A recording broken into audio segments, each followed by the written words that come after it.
All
right, so welcome everybody. I hope you guys are having an incredible day, incredible week. What a pleasure it is to be here. I am so excited to be here with you today.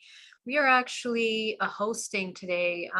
We are actually streaming, I should say, live on the Conscious Awakening Network now, which is a really wonderful opportunity. Thank you so much to Sheila and her team for creating this incredible network. And definitely check us out. You can download the app and you can connect with us there. So that being said, welcome again to this most important part. I'm really excited about today's conversation because we're going to talk about one of the most important laws, which is the biggest part of this entire challenge that we're doing about the integrating laws of the universe, and that is the law of free will. So today we're going to talk about that. We're going to dive deep into the conversation of what is free will. Does it exist? How do we work with it? And what does it mean for us in the bigger picture? Okay, so some people are going to be joining me in the Zoom. Please go ahead and join me in the Zoom if you would like to join me. And just mute yourself when you come in. So super, super welcome. Thank you so much for joining us, whoever is there joining us. All right, so hi. Okay, all right, guys. So I prepared a presentation for us today just so that we can have a really nice visual about some key topics that I want to cover in today's conversation. And I also want to get to your questions. So please do remember to write your questions in capital letters so that I can read them. Okay. Hello, Daria Zavarat. Welcome. Brown Dwarf, welcome. Nuevo Pensamiento. Hello from Argentina. So great to have you here. Welcome. Bienvenida. Christina Vogelsang. And I actually have to tell you something that is really exciting about the YouTube channel, that actually we can translate. We can translate. I will translate these videos. I'm working on it with one of our incredible viewers, who I will also introduce and talk to you about soon. We're working on translating these videos into Spanish, but YouTube came out with closed captions in translation in Spanish. So if you want to listen in Spanish, you can watch the replay in the Spanish language with closed captions. And you can also translate it to any language that you need. It's pretty good. It's a really great translation process. So you can check that out. Mark, welcome. Marija, so great to see you. Erica, Angelina, so great to see you, Angelina. Tanja Griming, hello from Tarifa, Spain. Hello, so great to see you. I will be in your neck of the woods.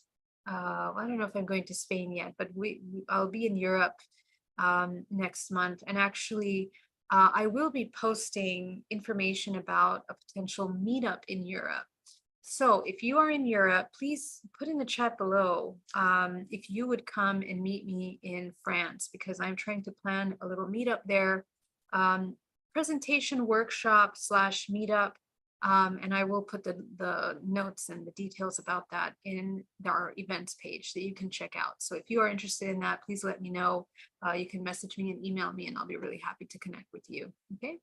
All right, so again, questions in capital letters, and I want to go into the presentation right away because I want to be able to answer any questions that we might be having. So let me unmute and let's jump into it. So from one of the most important laws that we are discussing, the law of free will has to do with essentially how we are processing our existence, how we see our existence in this universe. Let me close this so that we can get a better view here. Okay.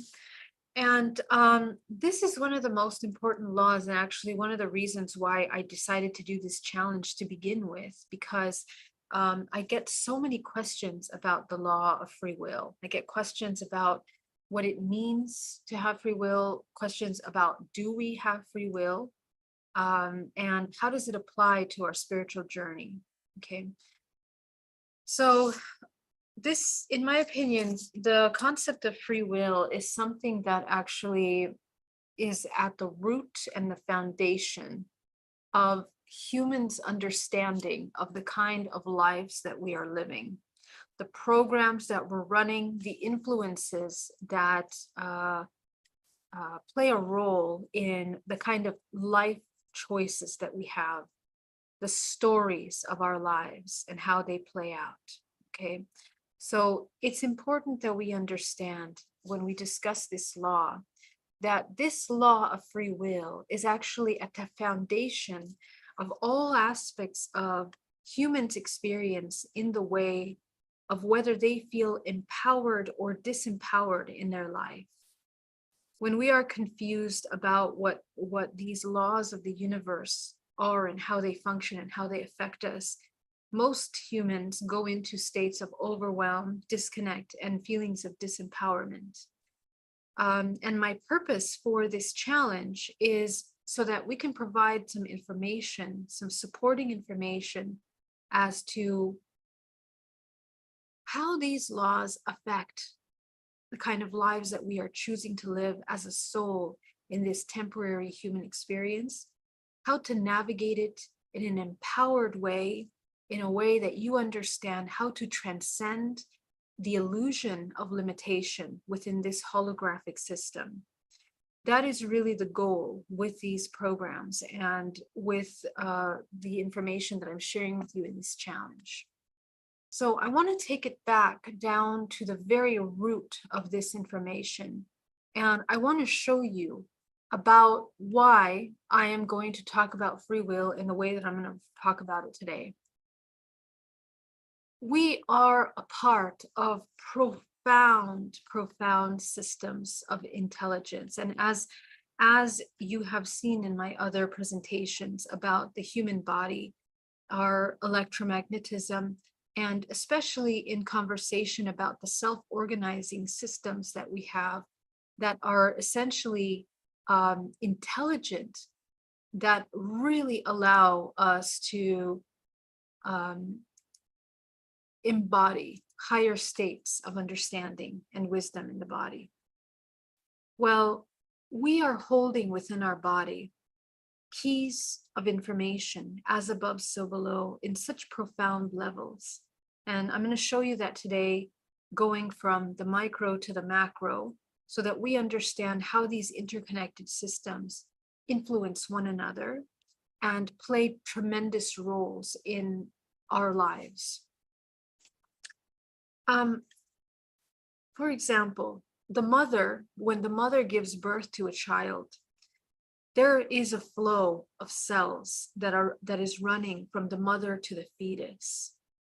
And these cells that are transferring through the DNA are embedded with the DNA information of the mother and the child. It goes through the circulation of the blood, but eventually, although some of the immune system might kill some of these cells when they enter into the mother's bloodstream, the majority of them do stay in the body and deposit within the organs of the body. They literally become a part of the mother. And what is interesting about this is that essentially what this causes is a phenomena called microchimerism, from the word chimera.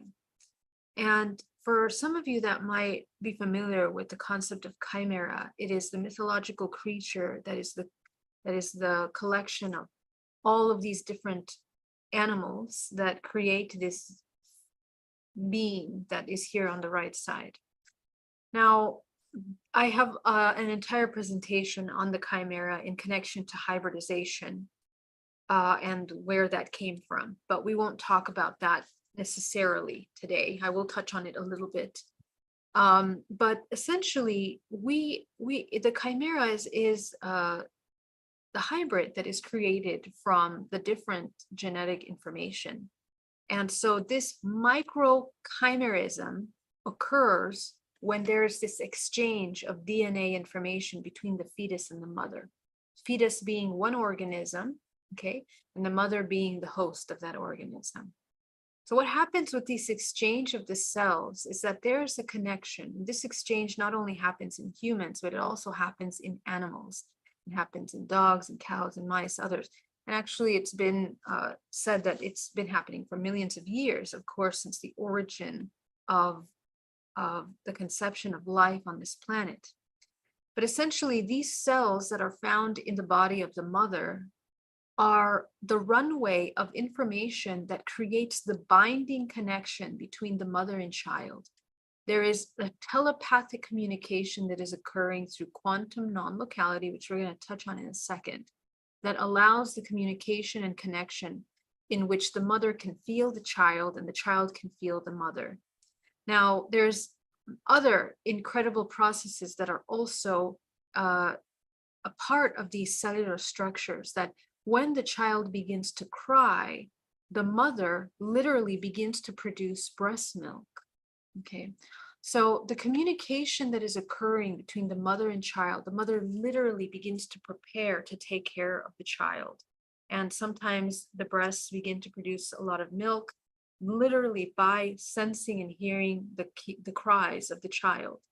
So we have to understand that the interconnected systems that are occurring here within mother and child is a wonderful way of seeing this non-visible network of transference of information that transcends just a physical body in its local connection. This is quantum non-locality. Through the field, through the morphogenetic field, essentially, there is this interconnection and communication.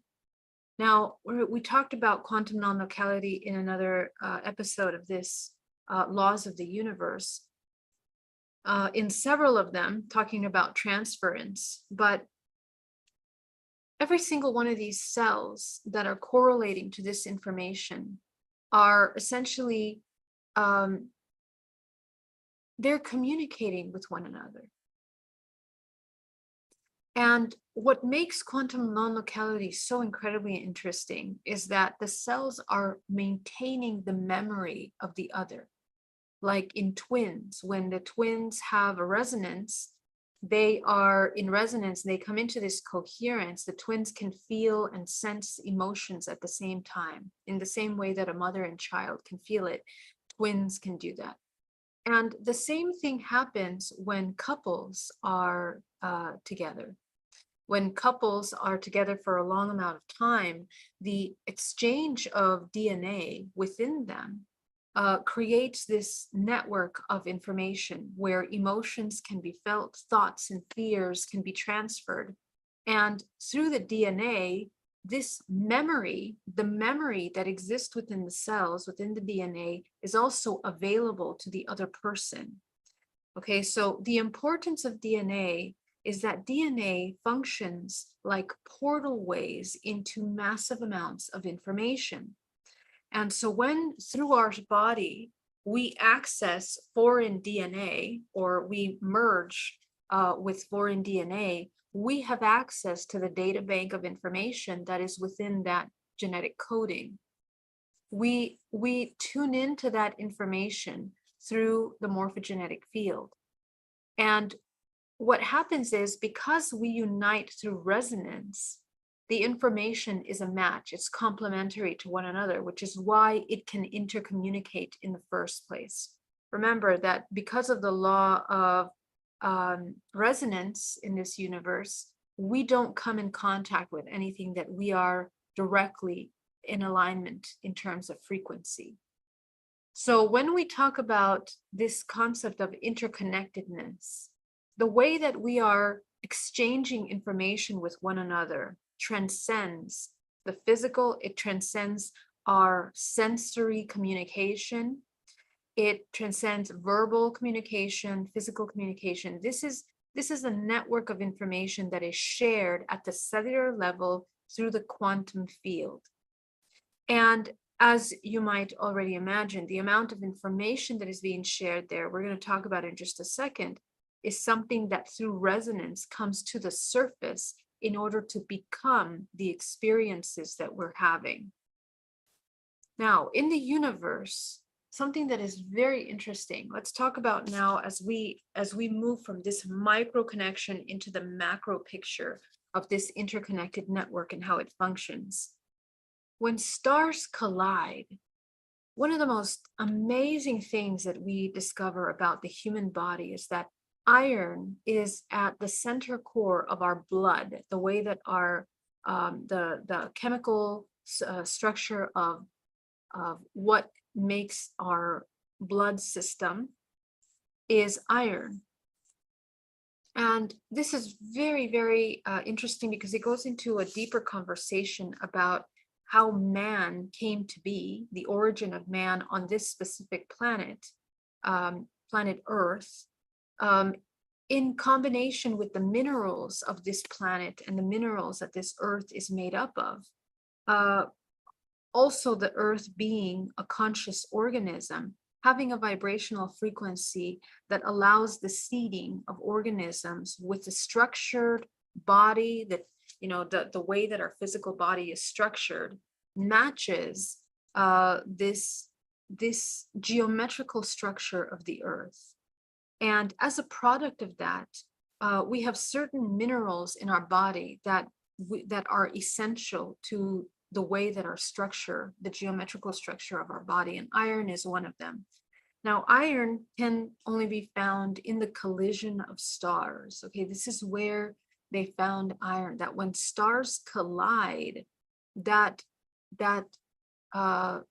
charge that is created by that explosion is what creates those iron particles.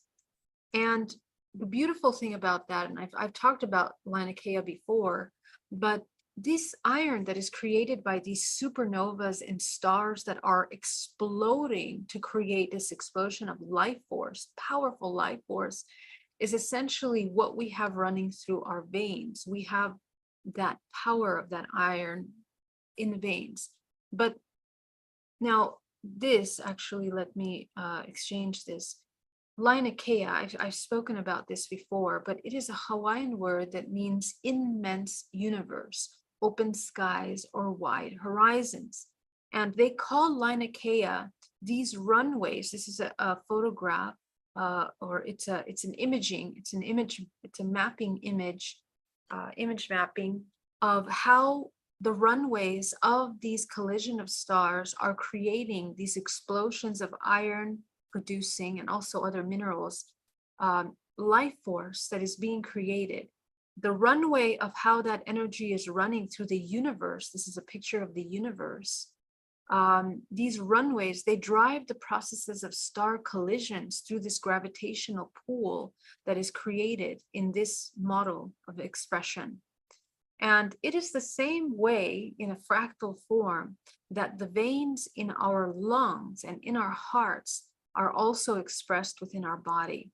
Okay, so in the same way that this Linaea is creating these very specific self-organized systems of information that are creating these runways of energy, is the same way that we have blood flowing through our veins in our heart.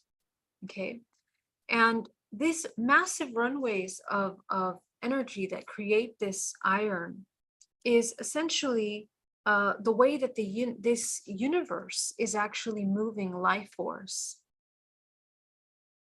Okay, there we talked about a kind of toroidal expression that is a product of the spiral movement of this multiverse.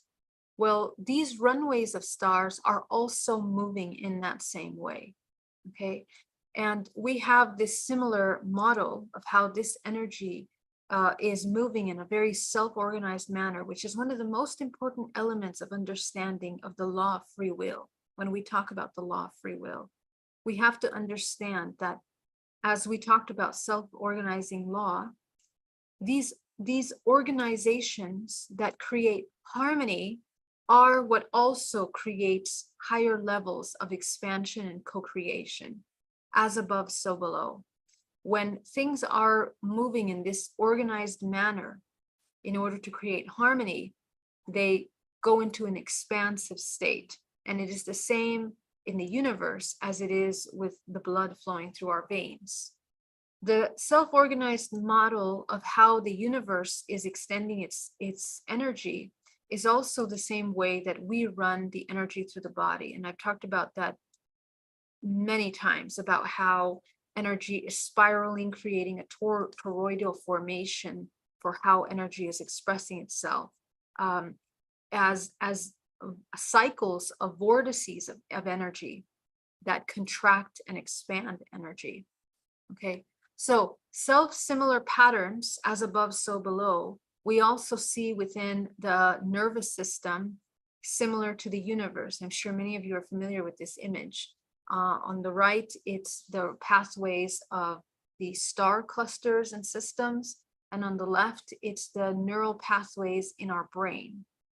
Okay, so what we need to understand is, because of the nature of this multiverse being self-organized, that allows information to move in certain patterns, there is an interconnected system.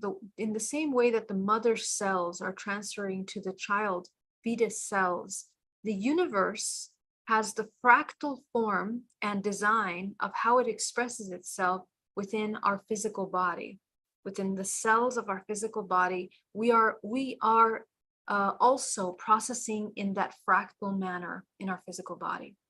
And there are many examples of this within the universe that are easy, within even our Earth, even our Mother Earth, that are easy to understand. Looking at mycelia, tree connections, how trees communicate with one another, syncing up spiral movements, communicating, how they absorb water into their root system. Hearts of humans that are large groups of people that come into meditation, coming into coherence, begin to come into this network of information through the quantum field that is in coherence. And another example for women, that when women spend a lot of time next to each other, even when they are, even when, like colleagues, for example, at work, you're not from the same family, but you come together and you're with each other for a long time, usually your menstruation cycles will sync up. Okay, so again, these self-organizing systems of the universe, as they are found in weather patterns, in the way that humans connect with one another in different parts of the world, is also in a beautiful mathematical equation. We see it in birds, in the way that they move as a collective organism. And I guess the purpose of this is to help us understand macro, the nature and the architecture of this universe and its interconnected nature.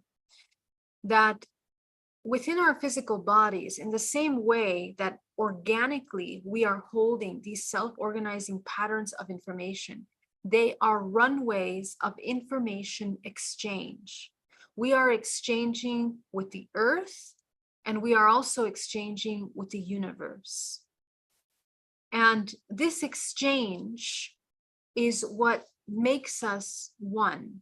Okay, the exchange is actually occurring through the morphogenetic field. Remember the laws of separation, and unity we are experiencing essentially when we divide ourselves from unity. We come into separation, which essentially becomes a force that can unite, but the opposite can also destroy, and it can create separation. So we are experiencing this in our entire lifespan. From the moment we are born to the moment we die, we are experiencing an opportunity of going from unity into separation back into unity. And that is something that is very important to understand when we are considering the question about whether we have free will or not.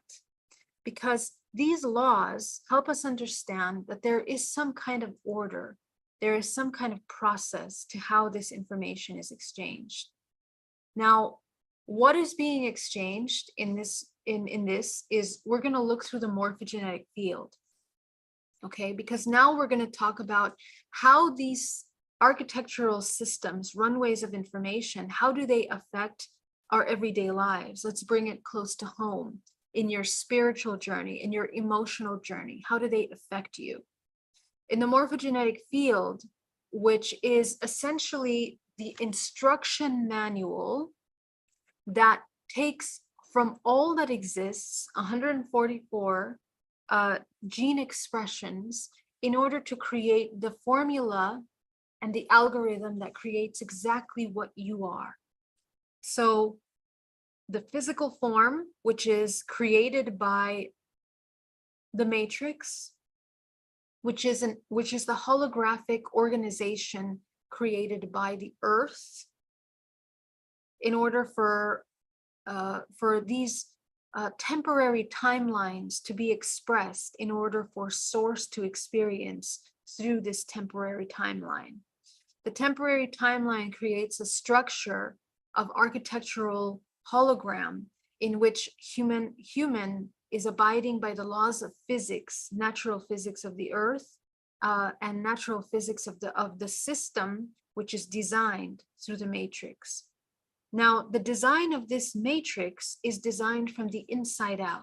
It is designed from how we function, okay?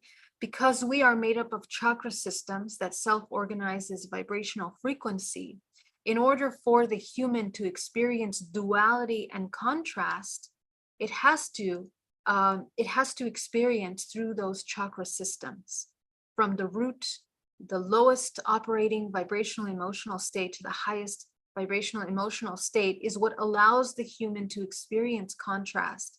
Essentially, the source is experiencing separation through the temporary existence of the matrix and your existence through the matrix. The universe is experiencing through you in such a way that these systems in our physical body, let's break it down to how they function, are a bioelectrical and biochemical system. Bioelectrical, which is triggered by the chemical stimuli, which is essentially a product of our emotional responses to the experiences that we're having. Every single organism is existing in their own field. We, each one of us, have our own field that we are existing within, but that field is a fractal of the whole, infinitely. So it's a fractal of your family, ancestral information. It's a fractal of the earth. It's a fractal of the human race. It's a fractal of this galaxy system, which I'm going to explain in just a moment, this solar system, and then the galaxy, and then, bigger than that. So we'll talk about that in just a minute, because the way I explain that is very specific to this information. It's important to understand it. So our DNA essentially is a gateway blueprint into all of this information. And what we're holding within the DNA, which is the holographic data bank of the holographic body and the system.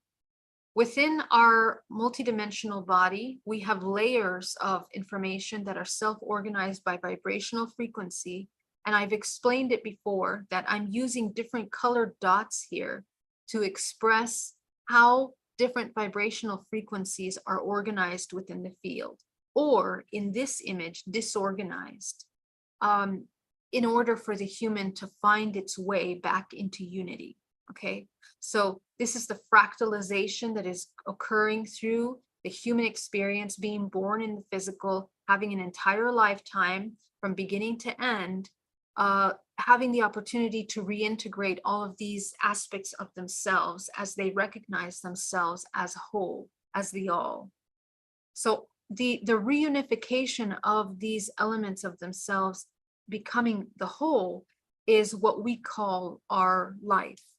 And it is life not only in the physical, but it's also what we experience in the non-physical. This is important because actually the majority of our activity is existing in non-physical, because we are made up more of non-physical within the morphogenetic field that it interconnects us to the whole than the actual physical body, which is this tiny little vessel, 2% of DNA writing protein, that is essentially processing the human matrix exchange. Okay. So the morphogenetic field essentially is running through massive amounts of information and data that we are processing. Our lives are influenced by many layers of information. Who you are, how you speak, how you behave, how you dress, your personality, your limitations, your fears, the things that you love are all influenced by many layers of information. The first layer of information is essentially the social engineering aspect that creates parameters of what it means to survive, to be able to survive as part of the herd or as part of the collective society. And that plays a tremendous role because we are born into that structure, societal structures. And these are the influences that design the kind of information that is stored within the DNA through our ancestral lineage. Every generation adopting to the social structures that are created by the matrix. And those social structures that are created by the matrix are influenced by an even greater cycle of information, which is essentially how we are expressed in this universe, the vibrational frequency that is influencing the collective. Okay, so remember, in every era that we have existed in, we are essentially all vibrating at the earth, and the earth has its own vibrational frequency. That vibrational frequency is influenced by the collective whole, so the galaxies that we exist in, and every single one of the planets of this solar system are also oscillating at certain vibrational frequencies that allow data and information to be processed through our bodies in different ways. I'm going to explain that in just a moment. Hold that thought, come back to this for a moment. But the way that this information is influenced as a whole is that we are evolving. The entire human race is evolving, and the evolutionary patterns and cycles happen cyclically. When we incarnate into this physical body, this lifespan that we have is influenced also by the non-physical experiences that we have in dream state, in astral projection. Whether you know that it's happening to you or not, you are experiencing the non-physical realms through your chakras when you sleep every single night. What you know as dreams is your navigation into the non-physical realms that exist as a holographic expression of your DNA. It is within this field that you're exploring this information. And because time is not linear, because time exists like a sphere, exactly like this is time essentially, everything exists simultaneously. What you are experiencing in these dream states is you're visiting past lives, you're visiting future lives, you're visiting fractals of yourself in other dimensions, in future dimensions or more advanced dimensions, or in other words, higher frequency dimensions, lower frequency dimensions. You are experiencing yourself as all of those things. And the human will not be able to understand what they're experiencing until they come into coherence with themselves. Remember that. If the human doesn't come into coherence with themselves, what they're going to be dreaming are going to be through metaphoric kind of things that the mind is creating filters in order to protect the intelligence of the organism, creates filters where things seem extremely abstract. And it isn't until the human starts to come into coherence that we begin to find clarity in the kinds of things that we're experiencing in these other realms. That's why I talk so much about training lucidity, lucid dreaming, which is the practice, the extension of the practice in our waking state of becoming lucid, completely conscious and aware in the present moment, that allows you to understand where you are, why you are here, how you got here, and the choices that you've made to lead yourself into this moment, are also the same process that is occurring interdimensionally. And the vibrational state that the human is at any given time plays a role in what they have access to in these out-of-body experiences, in these out-of-body realms. So let's go into the now even deeper. We're going to go deeper, okay? Because let's say you are having dreams, information. All of this information is also self-organized. The way that you access that information is also self-organized, depending on vibrational frequency. Everything is frequency in such a profound way. Every layer of our existence is meeting itself when it comes into alignment in a coherent state. Okay, so the information that we're holding that is also influencing us is past lives, which we access in dream state. We are also accessing through our DNA in waking state, which provides the data that is being run through the programs, specifically subconscious programs that we are running. Now, the subconscious programs are the most profound programs that influence everything that we do as humans from the moment we wake up into the moment we go to sleep. Fears, anxieties, loves, joys, all of those ranges of thought forms are influencing your everyday actions. And the majority of these actions that we play out are again influenced by the social system that we come into within the matrix, which we abide by. And we have generations of memory. Let's go back to quantum non-locality within the cells that we are sharing with our mother, okay, the cells of our mother and the way she processed emotions and her life experiences that are embedded in her DNA, but also transferred within our body through the cellular structures, are also, we also hold on to ancestral information. The same way, and this is scientifically proven, that you can even find cells of grandparents within the body. Okay. So great-great-grandmother cells are found in your body, great-great-grandfather, okay? The information that is passed down through us, specifically through the mitochondria, because the mitochondria is an aggregate copy of the whole, okay?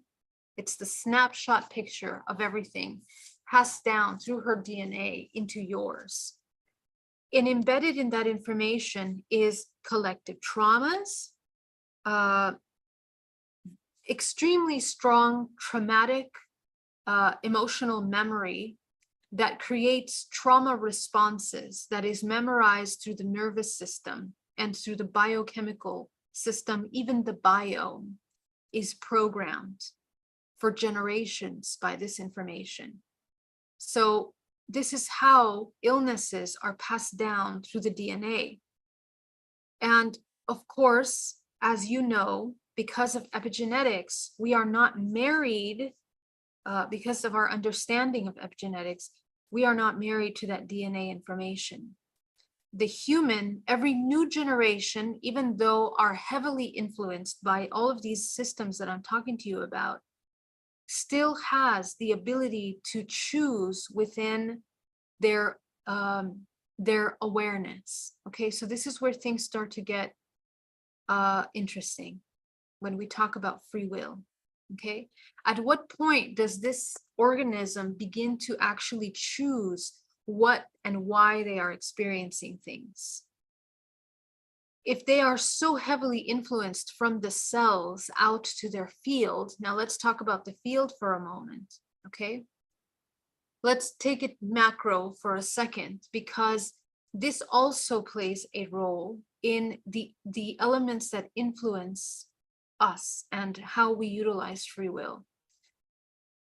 We, as an organism that is a fractal of the earth, which is also an organism of consciousness, is transferring information from all of these different bodies of consciousness. And our bodies are fine-tuned depending on how our frequency is tuned, like a radio station, to pick up certain frequency waves.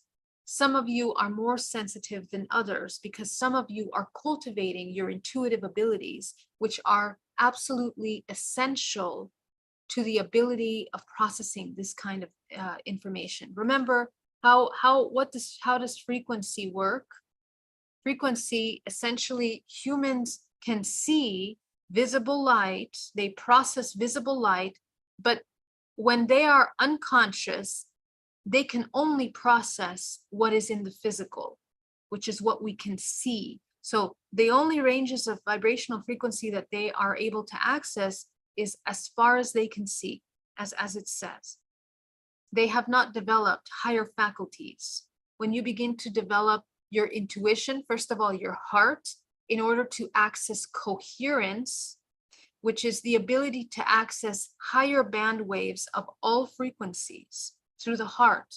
We have the ability of accessing higher frequencies through the heart.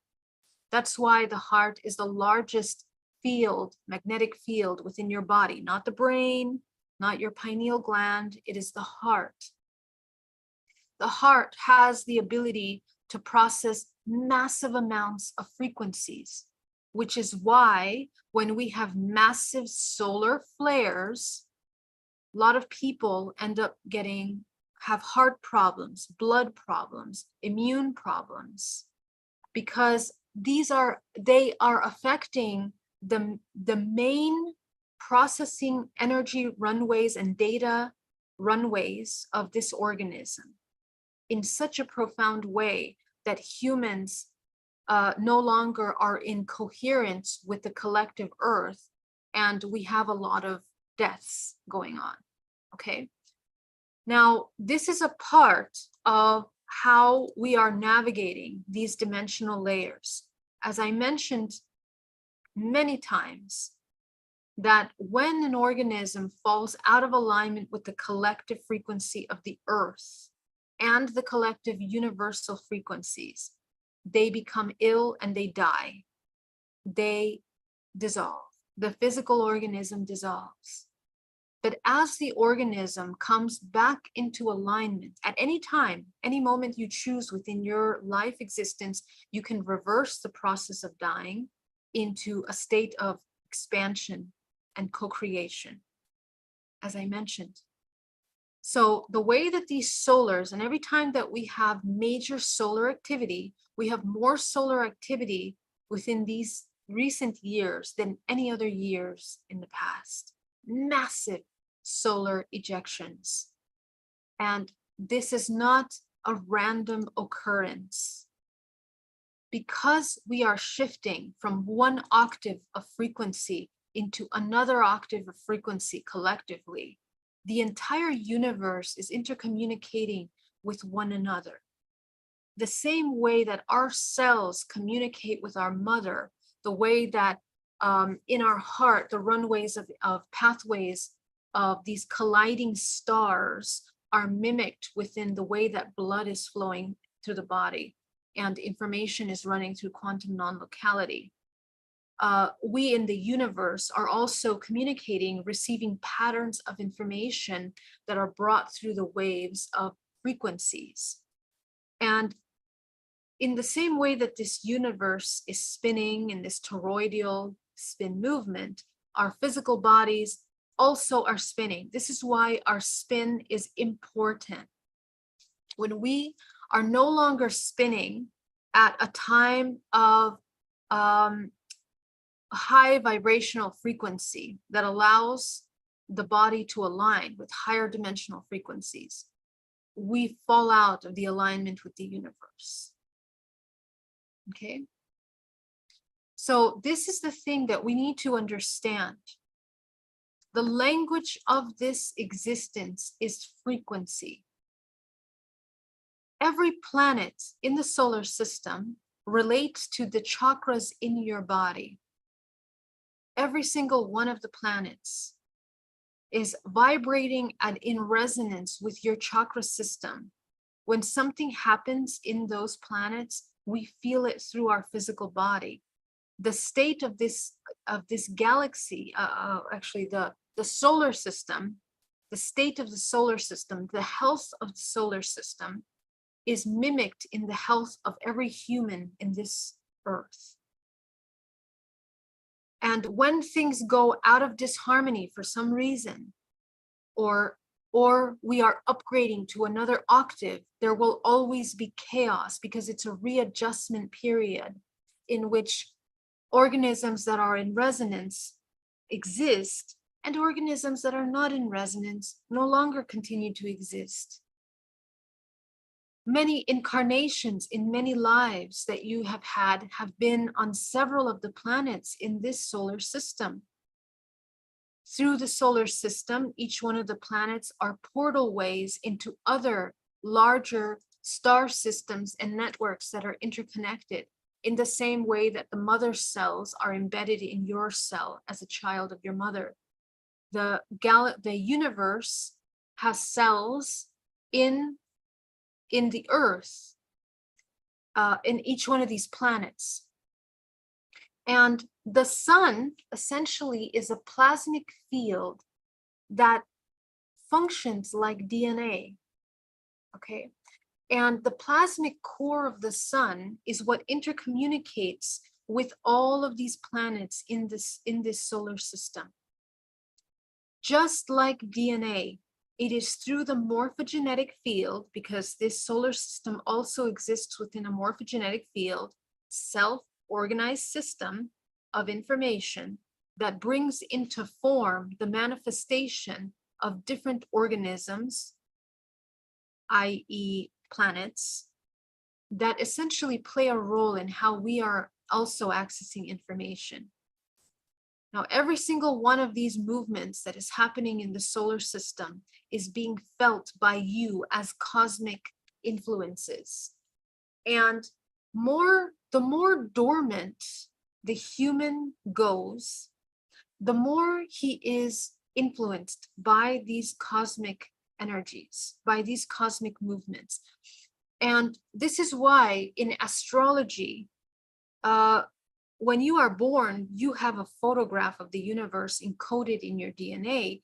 It also plays a role in the archetypes, because the inception of the soul into the physical fetus at the time of the sperm inseminating is essentially that implosion that occurs of life force that is being created is encoded with a vibrational signature that is holding on to information about resonance that brought your essence into the form that was necessary for this ancestral lineage at that time, okay? And every generation that is born, here's great-great-grandmother, was created with a vibrational frequency that is encoded specifically to transcend the limitations of her ancestors, same as your parents here. okay? The same as you here. And the beauty of the genetic data that makes up what you are is that because we are a hybridized race, and this is where we go into the element of hybridization, but because we are essentially these chimeras that are the product of all of these genetic potential brought into your body, your DNA functions as a portal way into every single one of the species archetypal aspects of ourselves that are expressed within these expressions that we are fractalized within. Okay, and we can transcend. That's why we can transcend astrology. And I have experienced this in my own journey.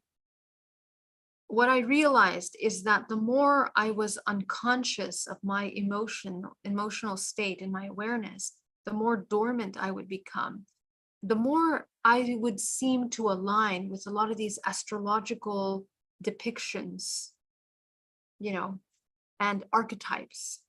But the more I would come into the 0 point, the more I would not align with any of them, or I saw myself in all of them, but was not influenced by any one of those energies at any time, even though, and I'm a very sensitive, for those of you that are very sensitive, you know, astrology makes sense to you because you tune in to the universal energies, okay? So astrology can be transcended, but there is also a larger transcendence that we need to learn about, which is your incarnations, how you are incarnating, why you are incarnating, and do you want to continue incarnating in this timeline, or are you going to continue evolving with this collective in another dimensional aspect of yourself?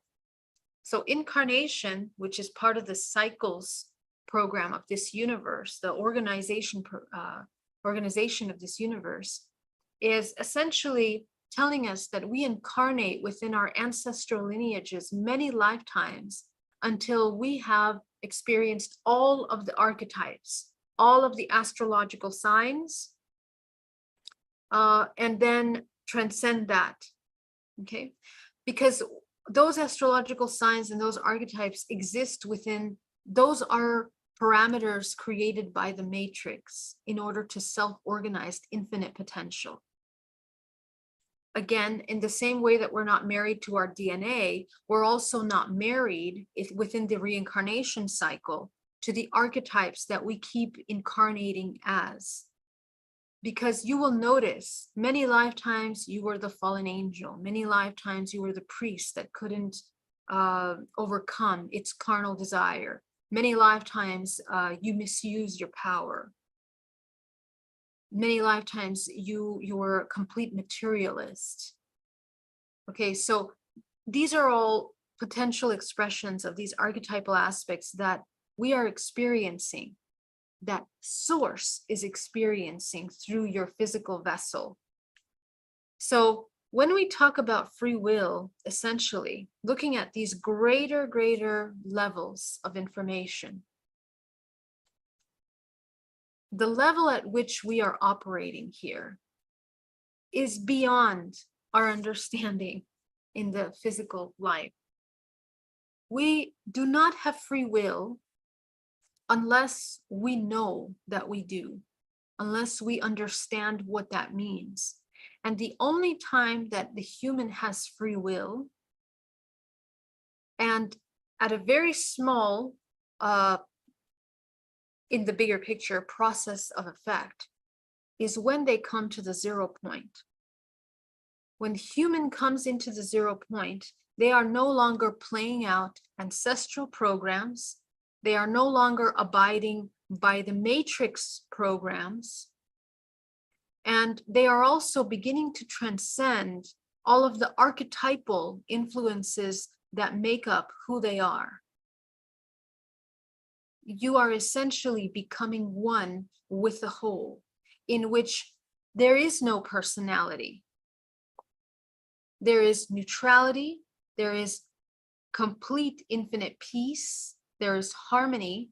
So there isn't going to be a lot of emotional fluctuations, super, super joyful, super, super sad, fearful, loving. It is now the middle central point in which actual creation emerges. Because when you have aligned yourself with the all, you have infinite potential at your disposal in order to create, in order to manifest. You are in resonance, in coherence with this morphogenetic field. You become super intuitive. You begin to access the Akashic records, which is essentially the DNA of the earth, the memory of the earth, essentially, that allows you to access all of this information through your body.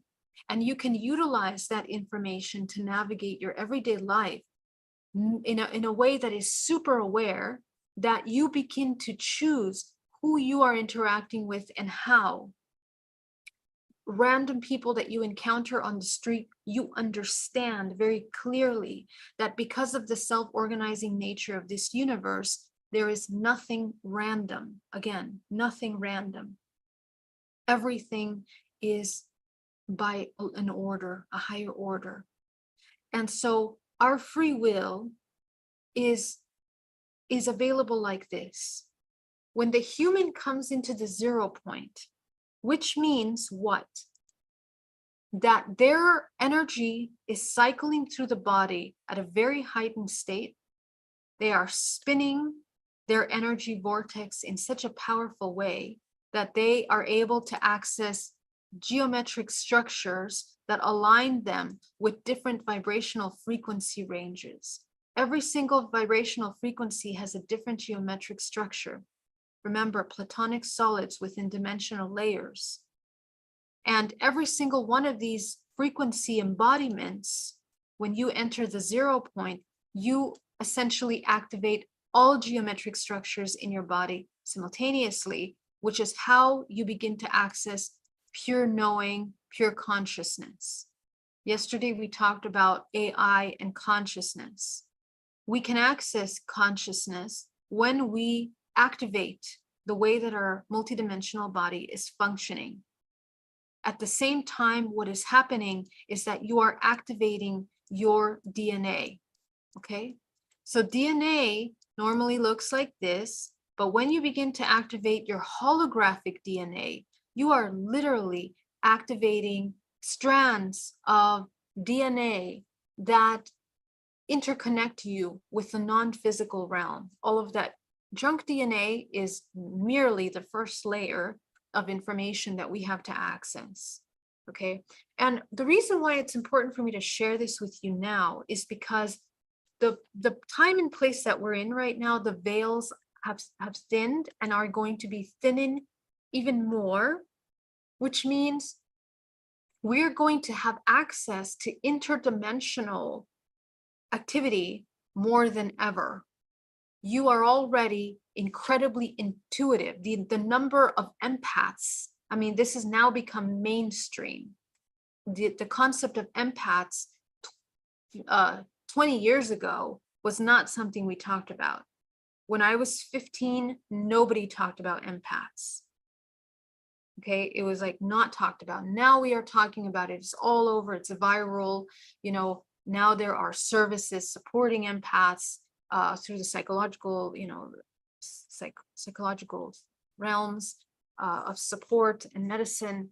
But this concept of empaths is our introduction into our interdimensionality, which is a natural part of what we are. As I mentioned before, we are more non-physical than we are physical. So this is the beginning, guys. Okay, in the next 10 years, we will make major leaps faster than what we've been leaping already. And we've been moving pretty fast. Okay, the pandemic was a major leap forward because it shook people out of their comfort zone. And it was necessary for that purpose. It was necessary to get people into understanding how do you access discernment? The only way to access discernment is for the human to connect with themselves and activate their intuitive abilities. That's the only way. It doesn't matter how much information you have. And I think that's become very clear to us over the past couple of years. You can have all the information in the world. In fact, we have it at our fingertips, but that does not help in your ability to discern what is true, what is not, what is in alignment with you. It is the profound reconnection of your own network internally of information into the DNA of the earth, into the collective pool of information that actually allows you to see behind the veils of the illusion of the matrix, which is essential. And the way that we process information in our physical bodies will depend on our level of awareness and how we cultivate the present moment. If we are constantly going into a dormant state, in a state of dream state, we are feeding into the illusion and repeating patterns. That's all we're doing. You have no free will. All you are doing is repeating the patterns that mom and dad influenced in you up until the age of 7, that created perceptions, filters of perceptions, that created the way that your chakras open and close, that created chemical stimuli in your body, that created electromagnetic impulses in the way that you are expressing your field, whether it's balanced or imbalanced, whether your field is expanded or closed. Okay. And so the patterns that we play out are these generational patterns. So again, where is your free will? It doesn't exist until you start to deprogram these programs. And you must access the subconscious mind, because it isn't enough to just work on being happy every day, just putting smile on the face. No. This is deep, profound work that is actually shown in the architecture of your body, in the way that you're spinning your morphogenetic field, your multidimensional body, your architecture is spinning, that allows you to access information.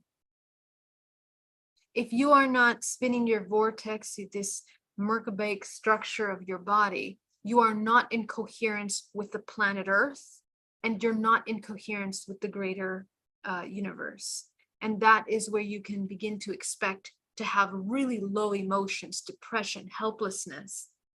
All of these emotions, sadness, sorrow, depression, feeling lost, feeling disconnected, not having your is the disconnect from your source. Because source is what happens when we open the channels, the runway channels through the body. And it's only then that we begin to apply free will. Okay, so let's talk about the application of free will then. What does that mean? Okay. Because of the nature of this system of self-organization, what we are experiencing in this collective is duality. We have to understand that, duality. And it will always exist in this 3-dimensional plane. I hear some people in the spiritual community that say there's no more negative things anymore. There is no negative influences. Well,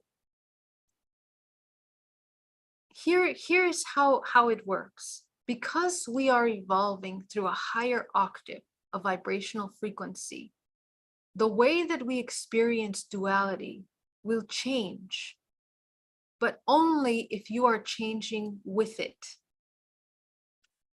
If you are not evolving with this movement of the universe, in alignment with the universe, you will always see separation. You will always see war.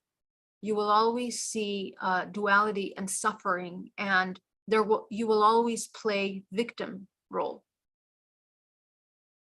Remember creator states. And this is actually what it takes us to the next step of this information.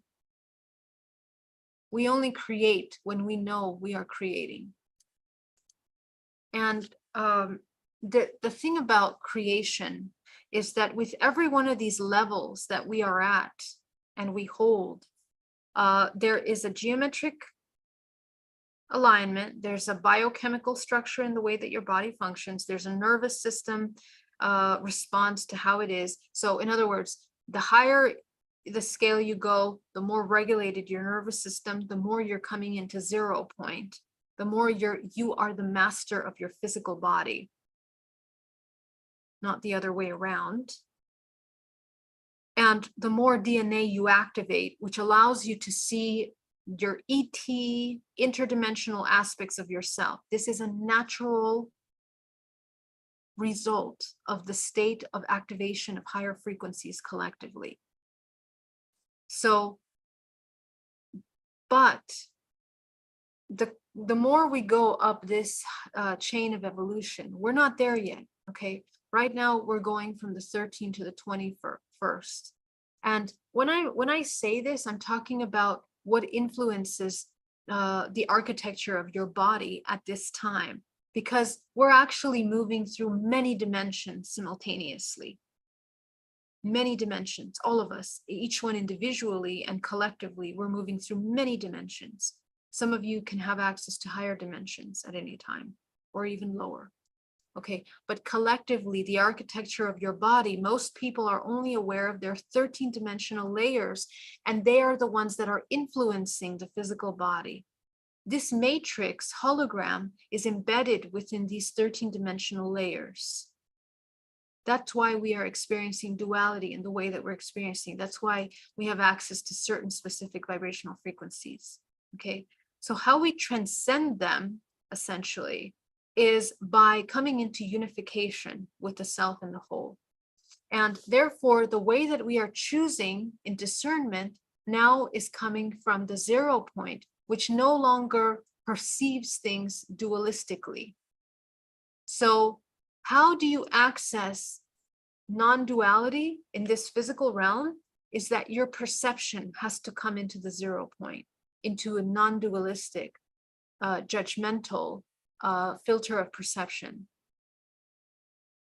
And when you come into that state, you are beginning to align with nature, because this is the state, the 0 point is the state that nature is operating at. Nature, as you know, the tree that expresses itself, every leaf is not questioning its existence. It is existing in harmony with the whole. And when it's time for it to dry out and fall off the tree, nobody cries, nobody has a panic attack. This is all part of the cycles of life and death. So we are learning and training ourselves to remove from the matrix of the illusion of separation into unity of co-creation, in which we allow life and death to occur through us as necessary. And this is where the law of free will really begins to take place, because now you have the ability to become a co-creator. Because you are no longer abiding by the illusion of this matrix, you can now manifest. What you will experience is the following. And I'm not telling you this because this is something that I've experienced in person. When you are operating from a state of neutral 0 point, you come into profound compassion and you come into unconditional love. And that state of being allows you to have access, mastery over matter and mastery over unconscious. People that are unconscious around you are, because they're in programmable states of hypnosis, because they are in programmable states of cyclical patterns, when a conscious person interacts with them, they follow along. And this truth has been inverted by religions. And I'm talking about the way that religions have been utilized for control, specifically. I'm not talking about the doctrine, questioning doctrines or anything right now. I'm only talking about how religion has been utilized for control through our human history. This is something that was known, that is known, is part of the occult texts of these religions, the roots of these religions, that have not been shown to the mainstream. Because when you understand this, you do become that Jedi. That's where the concepts of Jedis and masters come from. Jesus-like beings, Buddhists, Buddha-like beings, the enlightened ones that are the embodiment. Okay, so you begin to have mastery over matter. You can change circumstances. You can use your energetic field to shift the way you experience things. So it requires a person to come into very high levels of compassion and truth and coherence with themselves and the whole in order to be able to navigate the physical realm in this manner. It can be inverted in some states, but that doesn't last very long.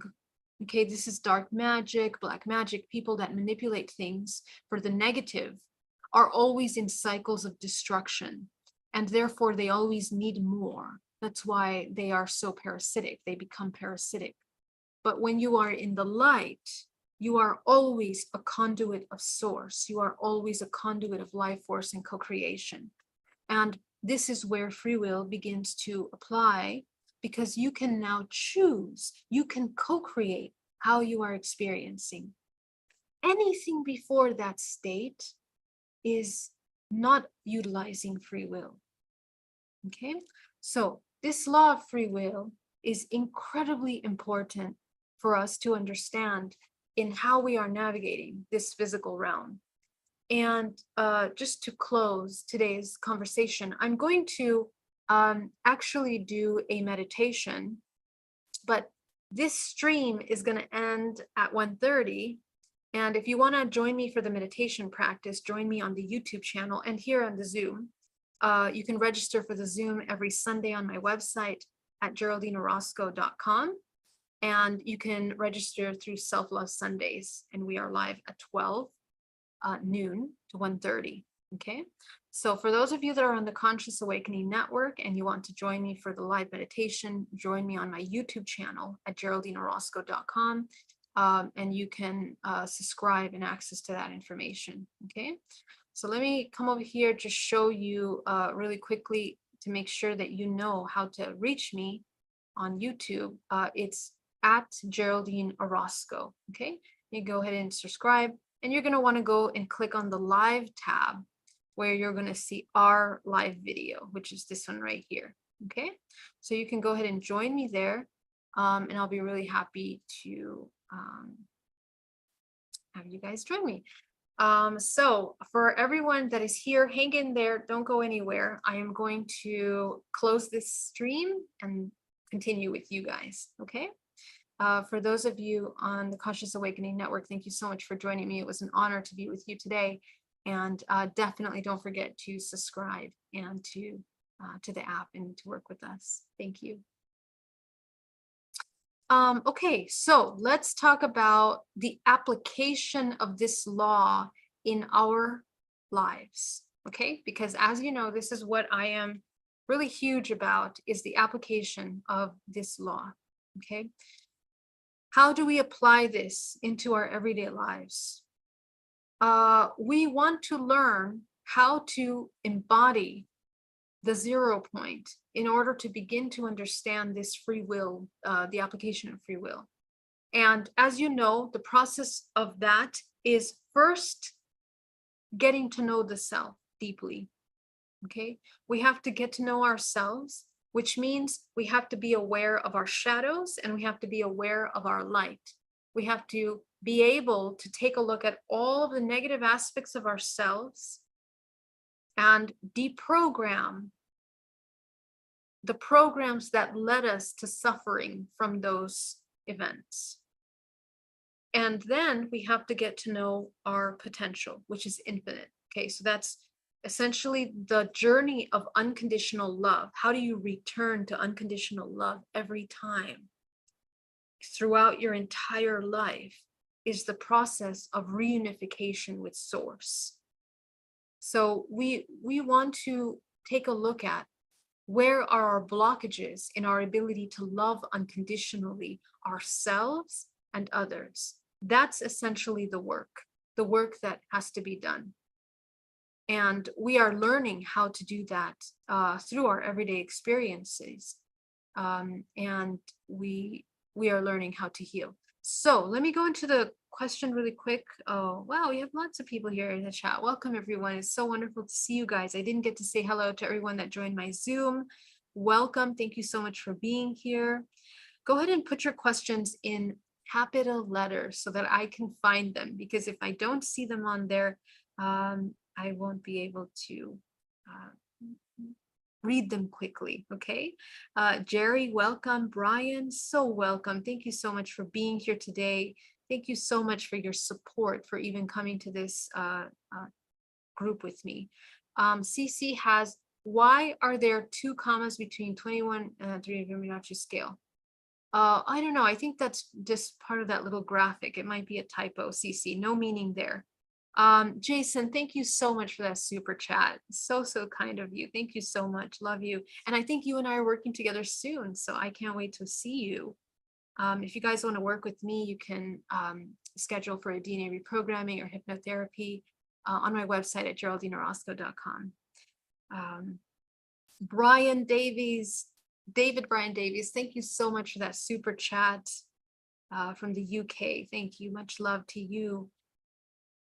Mark Hudson, thank you for that very generous super chat. That really means a lot to me.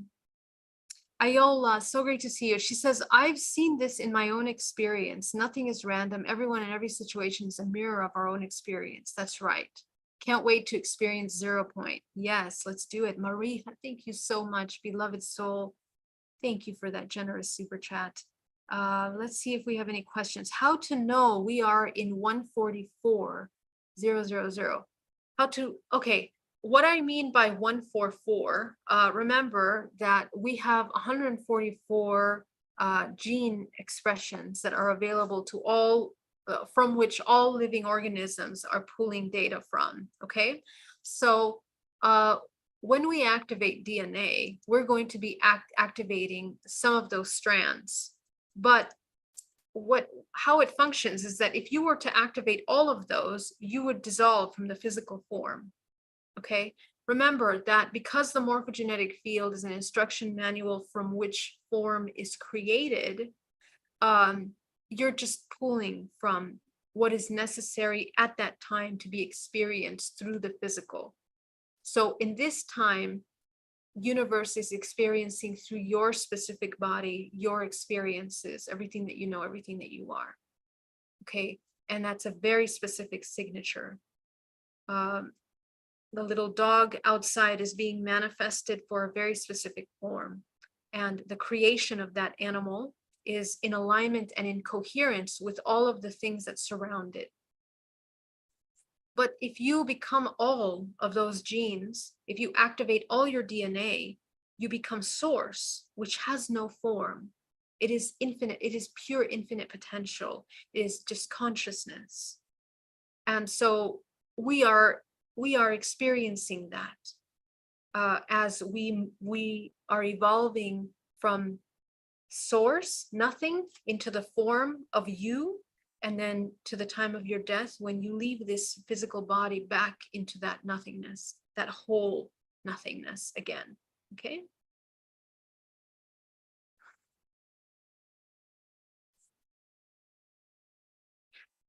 Chris Nguyen says hypnotherapy sessions is a guided meditation to get us into certain state of consciousness or coherence, certain vibrational frequency of source, so we can access information, wisdom, answers that are already within us, that we can exercise our free will with the infinite information we can access. Exactly. So the use of hypnotherapy for our healing is extremely powerful, because when you go into a guided hypnosis, whether you're hypnotizing yourself or you have someone else hypnotizing you, what you're doing is you are disconnecting the analytical mind in order for you to begin to enter into this non-physical realm of information. You are connecting with the morphogenetic field, with the DNA of the earth, where you can access past lives, future lives, aspects of yourself, and the higher self, which is what will process this information in a way that you need it. So hypnotherapy allows you to access that information. And what is accessible to you at any given hypnotherapy throughout your life depends on where you're at. It depends on your vibrational frequency, depends on how much meditation you do every day, the spiritual and emotional deprogramming work that you're doing. The more that you do, the more that you can access in hypnotherapy. Okay, so essentially hypnotherapy is your ability to go beyond the analytical mind in order to see the non-physical and the information that is available for you there. Okay, and everything is through you, of course, because you are exploring your mind. You're exploring the subconscious mind, which is where all of this information is available to you, and you translate it in a way that you can utilize for your journey, for your healing, for your expansion. So that we can exercise our free will with infinite information we can access. Yeah, so again, free will is really only when we come into that 0 point. But hypnotherapy is a wonderful way for you to move out of the repetitive cycles, to break the repetitive cycles. Because when the brain is deeply programmed in the analytical mind, it's really hard for you to go into hypnosis. But with practice, with meditation, with patience, you can do it. It just takes a little bit of time, and it takes daily meditation. Number one thing is to meditate daily. How can we reduce conflict with someone that has something dark of a lower frequency attached to them that feeds off of that? Well, here's the thing. We are in resonance with the person that has the dark frequency attachment. This is the actual root of the problem of this experience. It's not even a problem. But the experience that we come in contact with someone that is in conflict all the time means that some part of us is contributing to that role. Now, remember, in any state, in order for it to come into harmony, there has to be balance. So what we want to understand is our contribution. If this person is a manifestation of a wounded masculine, for example, is really aggressive, verbal, it's just really angry all the time, for example, are you playing the role of losing or giving away your power to this? So you would be the manifestation of the wounded feminine in this example, just an example. So we want to understand, what is our participation in this role? Where do we give away our power? Or are we the one that is aggressive and the other one is, parasitic or something like this? Okay. We want to understand, and a wonderful way to see that is by understanding how we are holding our space. What roles we are playing. So remember, the wounded masculine is a perpetrator, abuse of power, dominance, aggressive, control, competitive, confrontational. Wounded feminine is victim, powerless, weakness, manipulation, withholding, neediness, codependency, oversensitivity, over-emotional. Okay, so when we are playing out any one of these roles, we are essentially participating in that exchange of, we are also feeding the attachment. Okay, I'm going to say bye to my beautiful Conscious Awakening Network. Thank you so much for joining me, and see you on my channel at Geraldine Orozco. Much love. So we want to understand essentially how and why we are doing that. Okay, and that is how we become free of the manifestation of coming into coherence with people that are triggering, because obviously it's triggering something in you. See how it's triggering. Is it triggering you to come into your empowerment, or is it triggering you to feel weakness? Yes, I have come a long way with him, but he is persistent, uses our daughter. Yes. So this is a very, it's that's the thing. It's very tricky in especially family circles, because we are with our family members that, we're going to be with the rest of our lives. So for this, I would suggest trying to come in to as much 0 point as possible. As I mentioned, we can access higher states of mastery over the other, and also work on the karmic agreements that you have with this individual and dissolve them in order to neutralize their access into the realm of yourself and your daughter. You can also protect your daughter.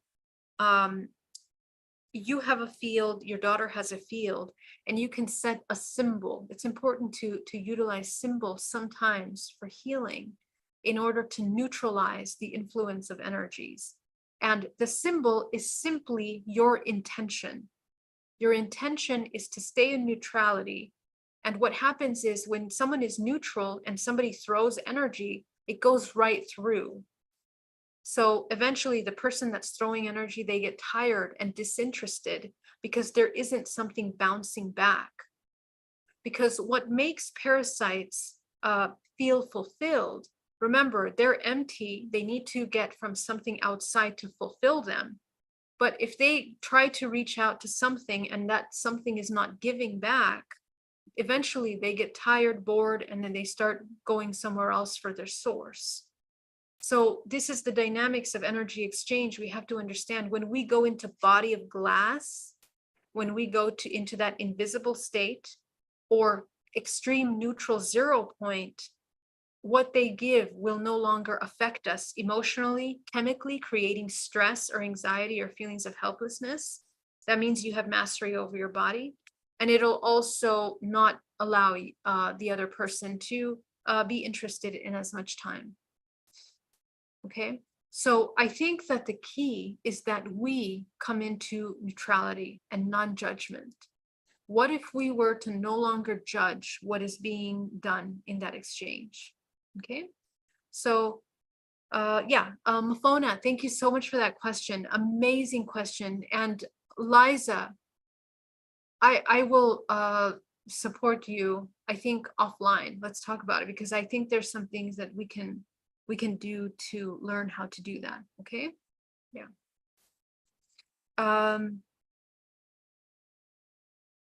Any more questions before I start the meditation? Deborah Simpson. So in transcending these emotions, will there be a period of experiencing them all intently, as I feel that's that I just come to end of? Thanks, G. Exactly, Deborah. Okay, so in the process of awakening, we have to become familiar with all the ranges of emotions. Emotions are frequencies. So if you want to learn how to speak the language of the universe and to be able to see beyond the spectrum of the material frequency realm, you have to become familiar with all of the frequencies, all of the emotions. Every single one of these colors is an emotion, is an emotional frequency state. So the more you become familiar with intense states of emotion in your body and train your body to process them, you are training the muscles of your multidimensional body to process higher bands of frequency. That's how you begin to activate these higher abilities. So it is essential that we train ourselves.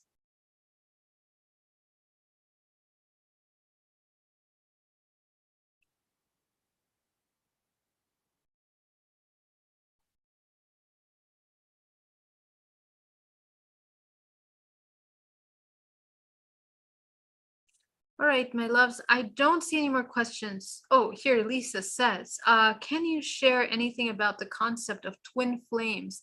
Just curious your thoughts on the subject. Yeah, this is a big topic for a lot of people, the concept of twin flames. Well, here's the thing about twin flames.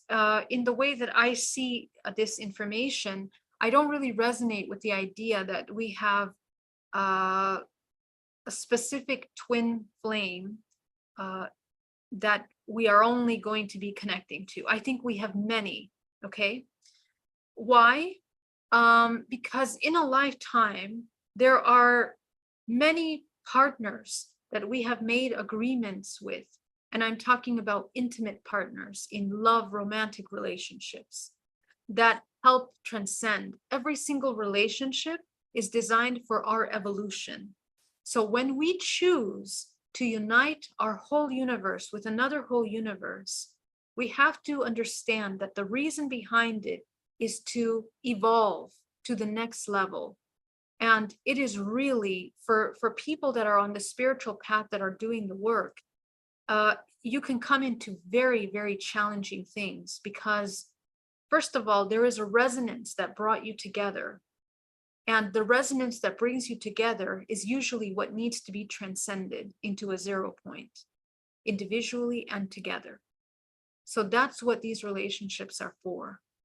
And we need to select our partners, not from the ego, not from fear or from survival. Select our partners from that wholeness in order to be able to utilize that partnership for spiritual evolution. This is also part of spiritual maturity that comes when we really understand, how we are choosing our experiences here. So, I'm going to have to do an entire video on that because it's a specific topic, but it's not necessarily relevant to this, other than the self-organizing nature of this universe always pulls together people that are in alignment in order to expand the consciousness. And partners are designed way before we come into the physical realm. They are DNA, ancestral family lines that need to connect, that need to heal. That's something I want to mention. The unification of partners is the healing of ancestral lineages, because you're not only coming in resonance with the individual, you're coming in resonance with their whole ancestral lineage. And you have been involved in each other's lives in other cycles. You have been each other in other cycles. So we are healing. We make agreements to heal ancestral lineages through our partnerships. And even more so, when the universe brings two organisms to create a life together, the child that is born is always going to heal those lineages even more. It's very beautiful, the network of intelligence, self-organized intelligence that this universe creates. But relationships are for that.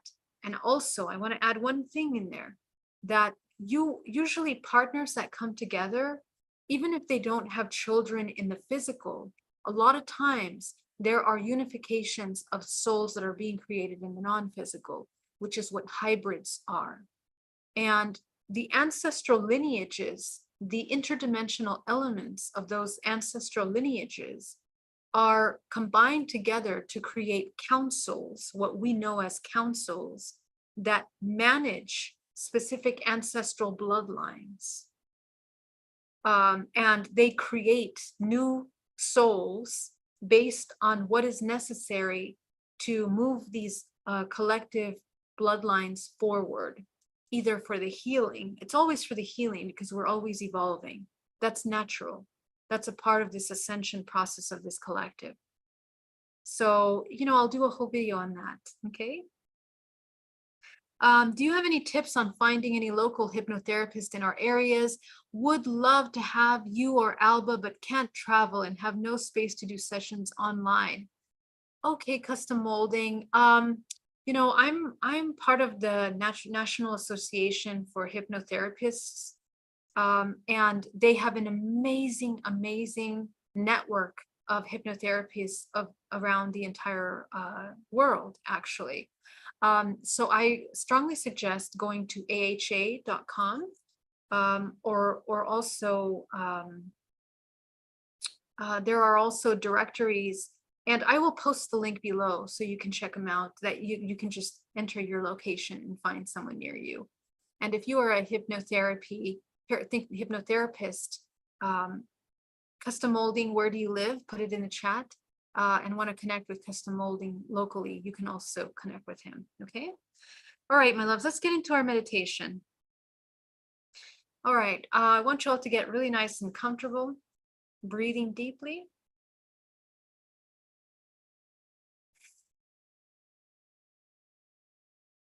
Allow yourself to connect with your body.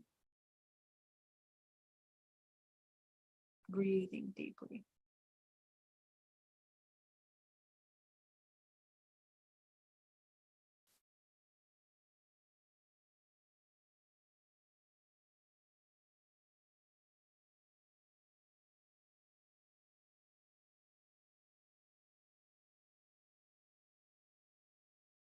And as you connect with your body, allow yourself to come into absolute stillness.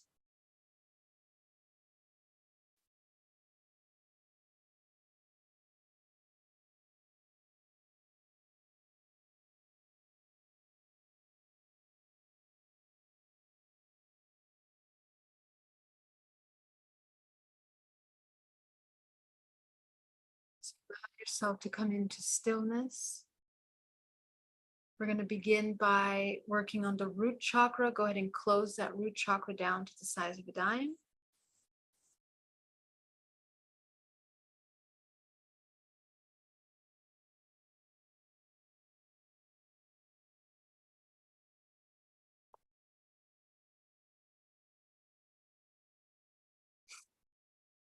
Go up to the sacral. Go ahead and close that chakra down to the size of a dime.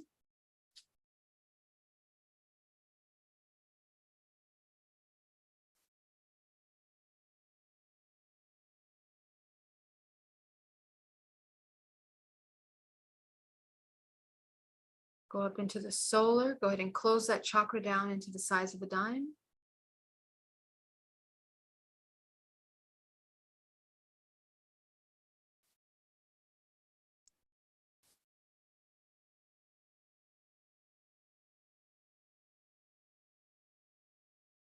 You're going to go up into your heart. I want you to expand your heart chakra as wide as possible.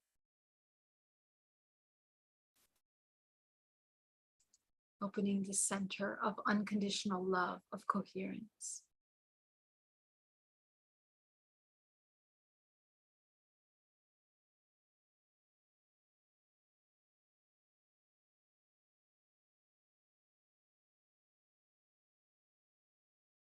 You're going to go up into your throat. Go ahead and expand your throat chakra. Opening the center of communication and expression.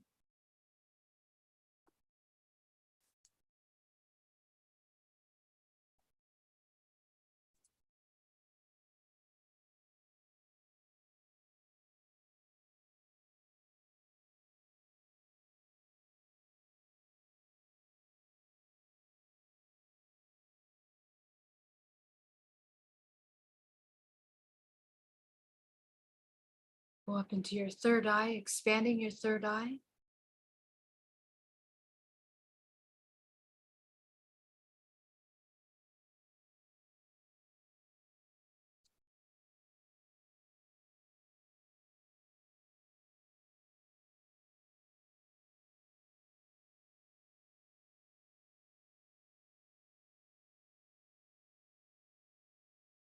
You're going to go up into your crown. Go ahead and expand your crown chakra.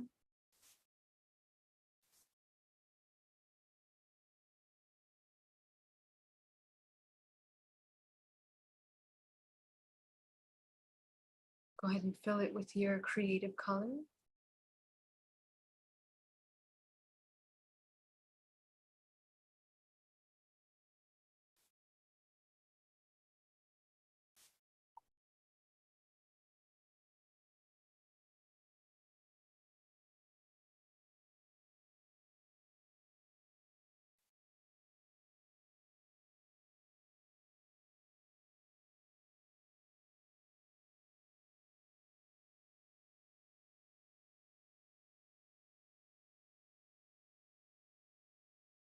Go ahead and visualize a sphere around your body.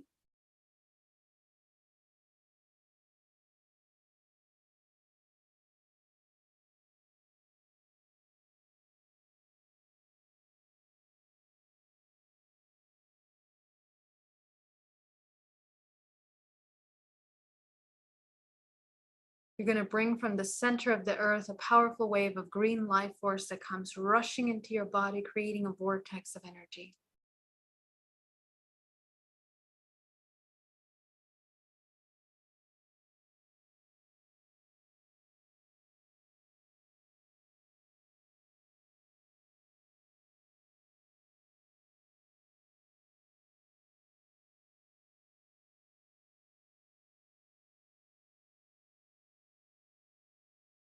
Go ahead and take 10% of that back down to the center of the earth.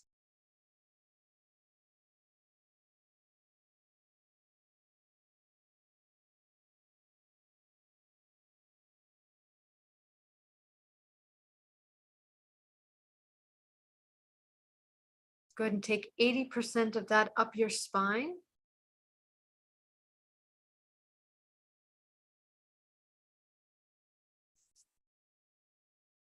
Creating a fountain of energy coating the outside of your field.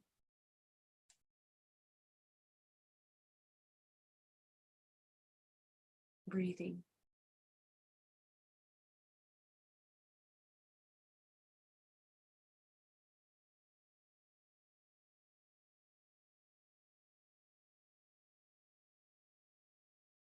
And you're going to take that final 10% and bring it into the body now, healing into the pores, the flesh, the muscles, the bones, down to the cellular level.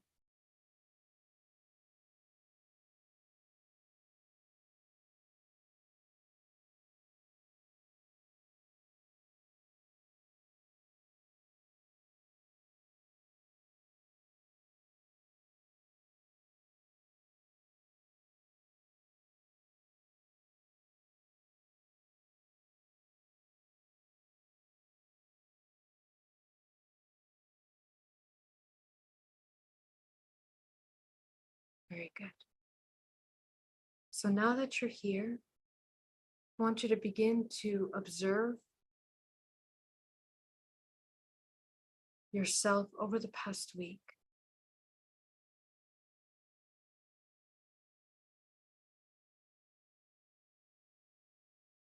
And I want you to notice the kinds of things that influence your behaviors over the past week.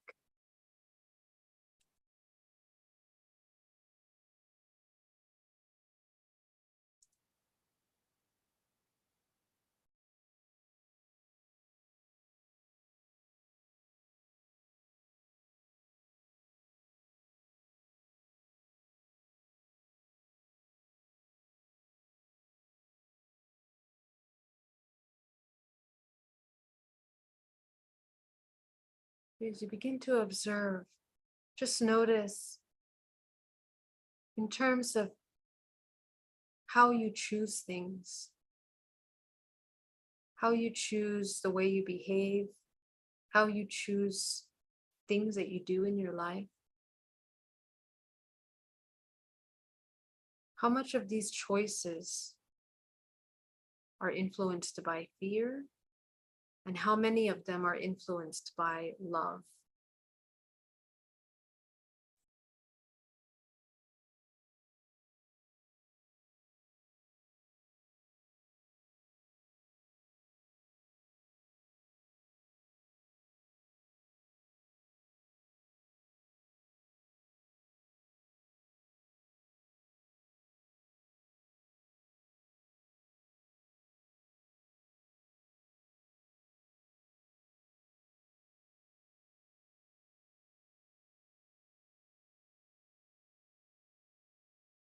Notice how many of these choices are influenced by being in a state of survival.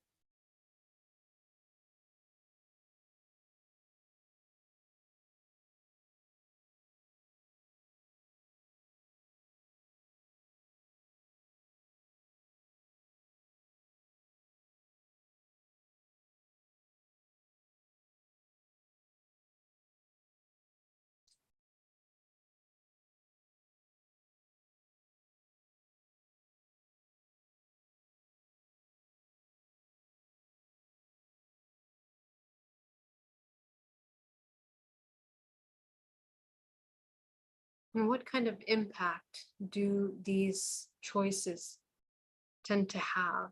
Just notice how they unfold.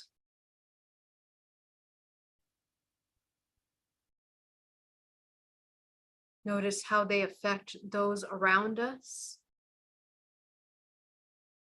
Notice how those choices affect you.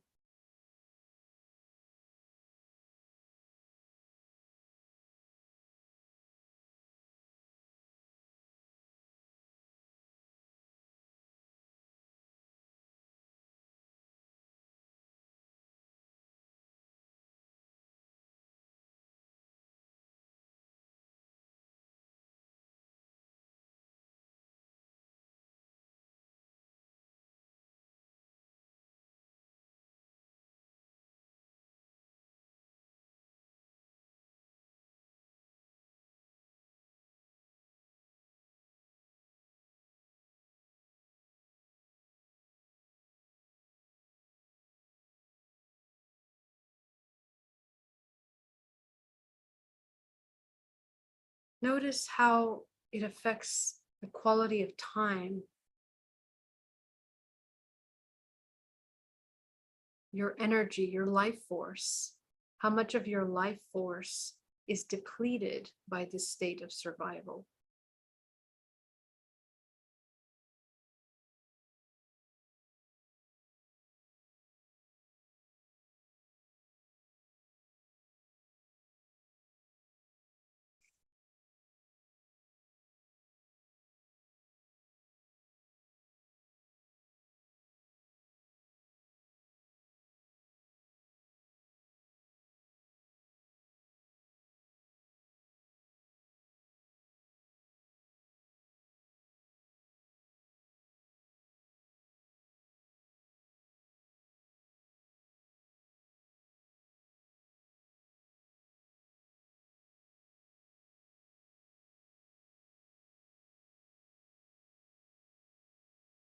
And begin to observe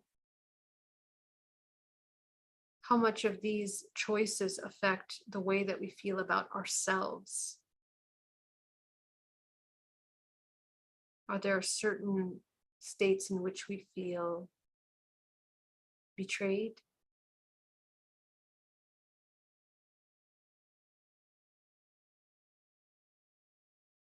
abandoned, lonely, disconnected, not supported?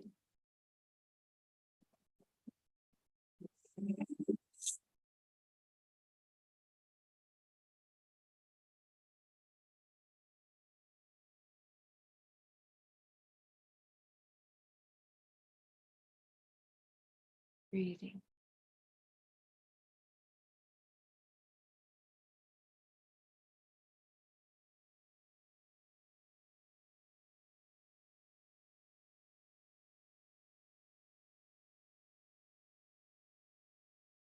So we're going to go a little further now as we begin to observe our life, our past year.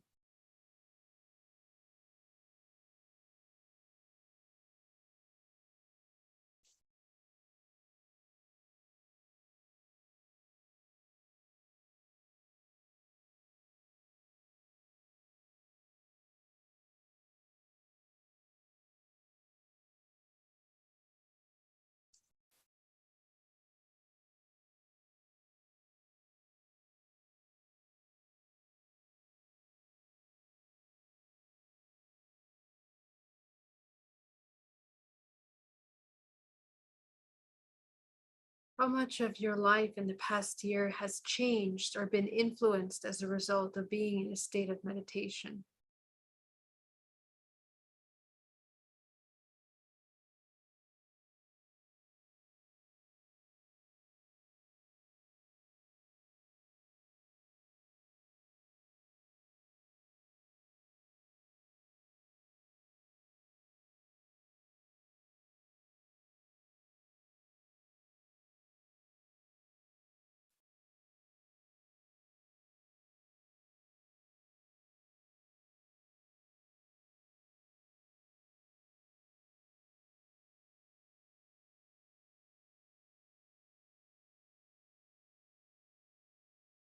How much are we actually choosing our lives? How are we creating in our lives? Or are we simply repeating patterns of survival that we have inherited? And broaden your perspective now to observe where these belief systems have been inherited from.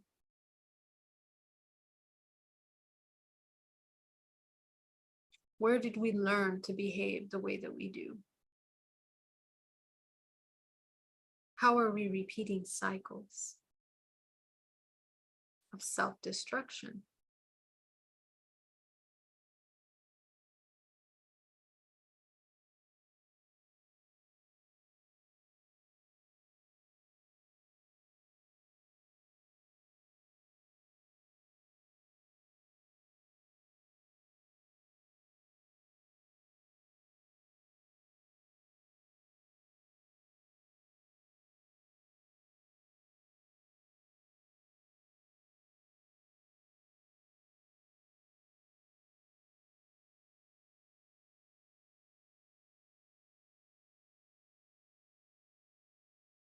So I want you to take a look at yourself over the past year now. I want you to see all yourselves in the past year.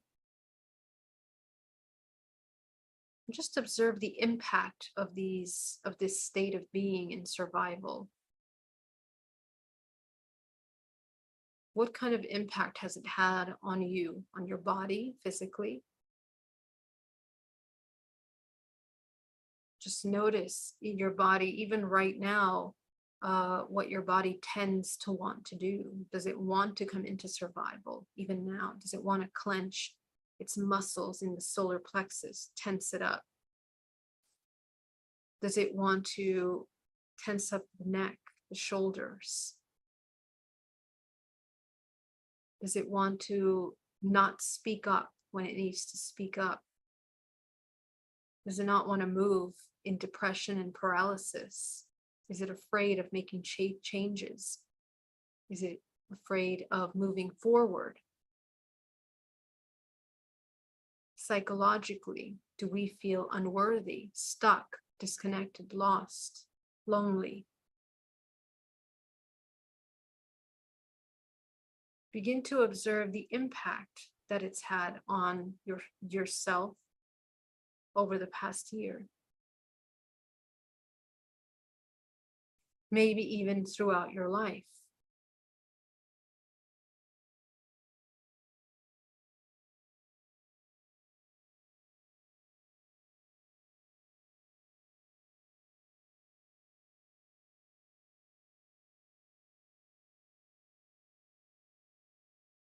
Notice how you are so far from your true self. Notice that you begin to see that there is another part of you that is there, hidden, buried underneath the survival mode. Who is that part? I want you to begin to connect with that part. The part of you that is suppressed. Allow yourself to bring forward that part of you.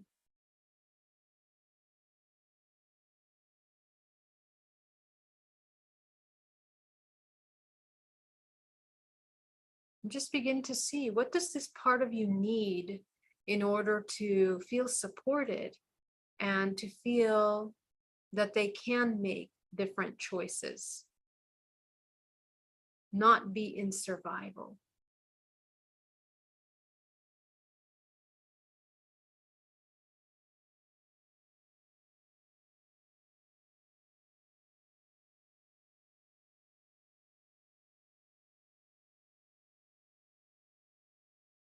And as you begin to list out the things that this part of you needs, whether it's love, compassion, truth, connection, you're going to begin to see that at the very root of all of these things is a profound need and desire to reconnect with the self. This part of you is missing itself. And the self is the portal to the source. It is the fractal of the source. So as you begin to see these parts of you that have been wounded or suppressed or interrupted from their greatness over the past year, over the past month, over the past week, I want you to begin to allow them to reconnect to themselves, to reconnect to source. And as you are watching this, gently observe, what do you need to do that? What needs to change in your life in order to help support this reconnection to source, to the self? Breathe.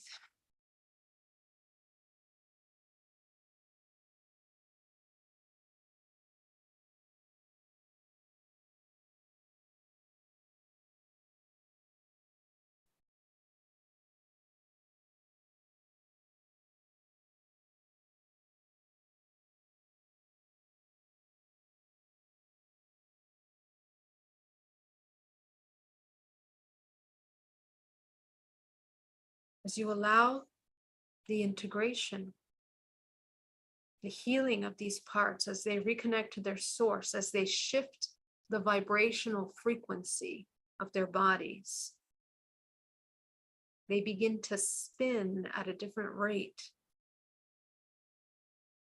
opening up the channels of life force within the body,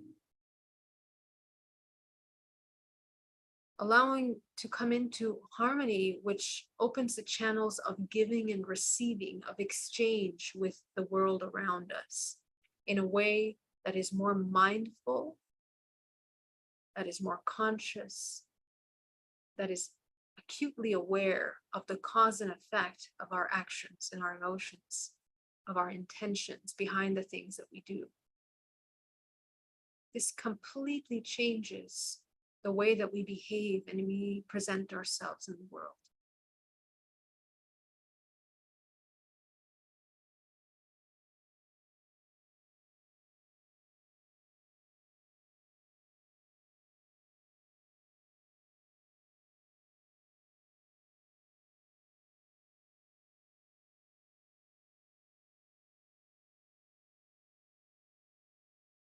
With every breath you take, as you allow yourself to come into a state of complete reconnection, I want you to see a color that represents this connection. You're going to infuse it into all of your fractals, and you're also going to infuse your body with this reconnection. You're going to see your parts merging into one self in front of you.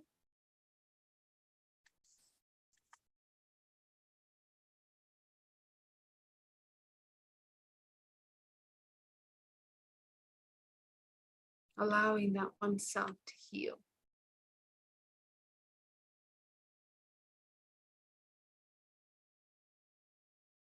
Breathing.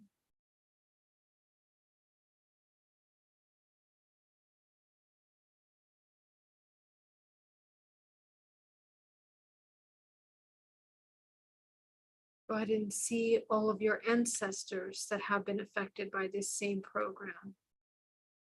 See them merging into one. Allow them to absorb this light within them.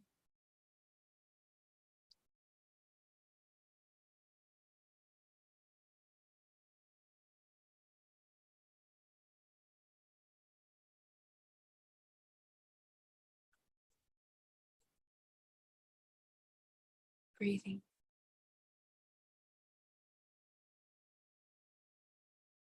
Go ahead and inhale deeply, taking back your life force and releasing.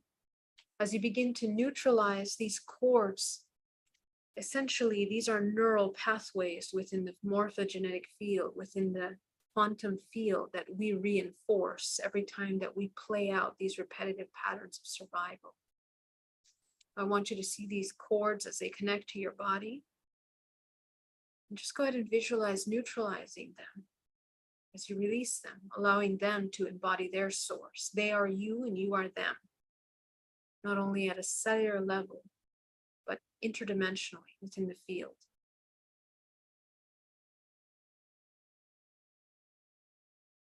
Go ahead and allow this cord to begin to remove from your body. Pull it out of your body. Being very thorough. It can be on any part of your body. Pay attention to where your cord is in your body and pull it out. Neutralizing.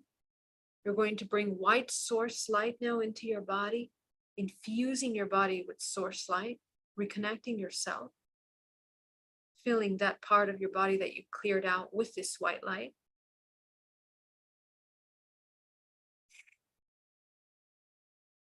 Excellent.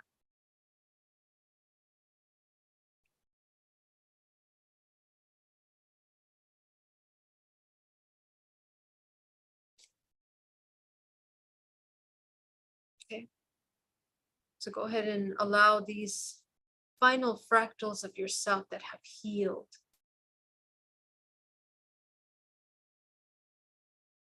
Okay. I want you to see them now. I want you to embody them, bring them into your body, integrate. What's different with this part of you now? Take a look at this part of you. What has changed? You're going to integrate this new self into your body, into the root, the sacral, solar, heart, throat, third eye. 7 bodies in, 7 bodies out, all charges down to 0, negative infinite. Coming into the 0 point, into neutrality. This is profound work that changes the way that you are reinforcing neural pathways, the way that your chemicals in the body are being triggered, and the way you are holding in the nervous system memories at the cells. So allow yourself to neutralize as you come into a 0 point, and I want you to go to your root chakra, open your root chakra back up. I want you to spin your root chakra as fast as possible. That's your entire first layer of your body. You're going to clear it out. So how do you have free will, or how do you begin to embody the 0 point as you are moving along your day? Is that you maintain your fields clear. You are not holding on to tight emotions, unconscious, suppressed emotions in your field that are subconsciously affecting the way that you're behaving. You clear your field.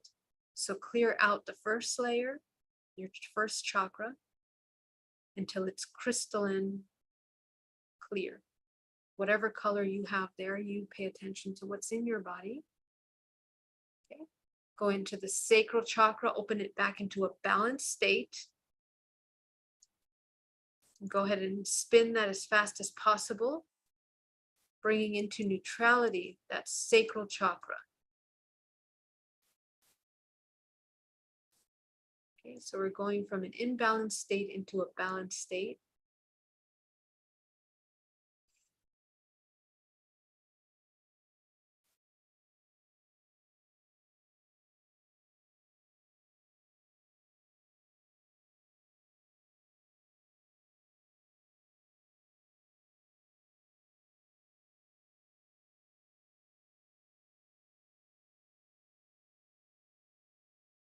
Go up into the solar plexus.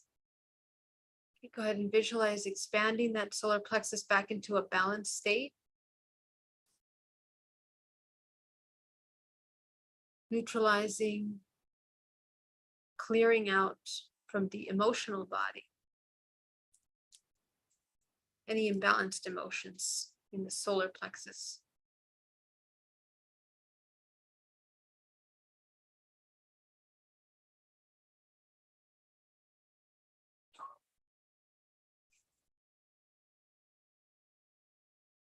Go up into the heart chakra, again, clearing out the heart chakra, the 4th layer of your body, coming into a state of neutrality.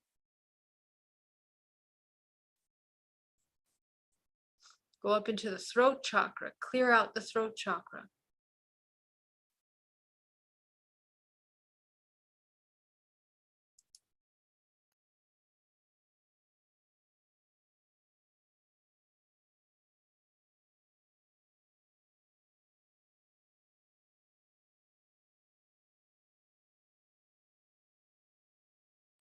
Go up into the third eye now. Clear out the third eye.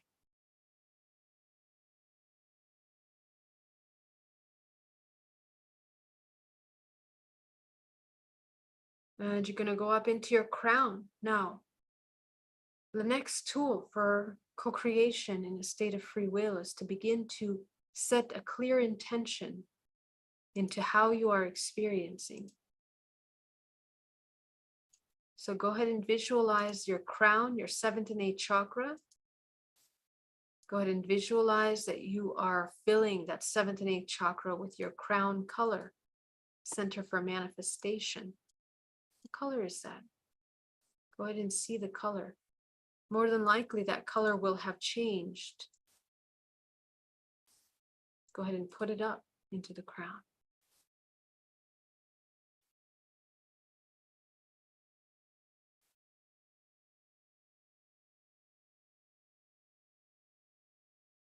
Breathing.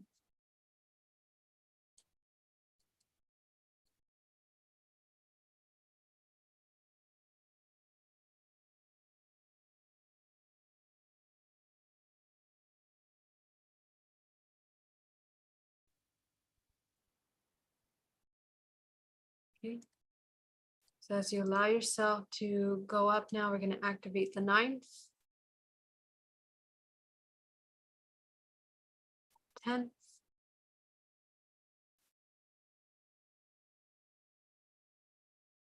the 11th, the 12th, the 13th, the 14th, the 15th, the 16th, the 17th, the 18th, the 19th, the 20th, 21, 22, 23, and 24. And above you is a powerful white light of source. Go ahead and bring that source energy down into your body. Anchoring down into the perineum, into the center of the earth. You're also going to create a pillar of light through the belly, through the back. Creating your earth cord at the center of the body. And at the center point, the access point of both those energies, go ahead and see your essence expanding. Okay, let's bring yourself into a state of complete coherence with yourself. Breathing deeply to every breath you take. You did amazing. Go ahead and open your eyes and come back into the room. Beautiful work, everyone. I want to thank you so much for joining me today. It is such an honor to hold space for you here. And it is brings so much love into my heart to see so many of you here on the channel meditating with me today in this time. Thank you very much, beautiful souls. What a joy. Mark Sanchez, thank you so much for that super chat. What a gift. Thank you very much. All of you for your contributions. Thank you. And I'm going to go into the chat and see if I need to answer any final questions. If you guys had any questions about the meditation or anything else that I discussed today, please feel free to message me. I'll be very happy to answer your questions. You guys have incredible questions. So let's go ahead and see if I missed anything up here. Make sure your questions are in capital letters so I can see them, because sometimes it's so hard to find them. So amazing and on point. Thank you, Eris. Thank you, Jaden. Thank you very much. And for some reason, I can't go up to my chat. How come I can't go up my chat? Oh, I can't see past messages. Okay, that's strange. All right, my love. So if I missed any question, please put it in there. And then for everyone that's in the Zoom, thank you for joining me. Mia says, the way you are is beautiful, Geraldine. Thank you so much. Thank you, Mia. It is so wonderful to have you here. All my love. Let me go over here. And did I miss anything here? Liza, you tried neutralizing and breaking contracts. Yeah. So again, that neutral point, but there's something more at play here. There's something more at play here. I think that the reason why we're experiencing this in the first place is because we have to be able to transcend and break all of the parts of us that judge what's happening.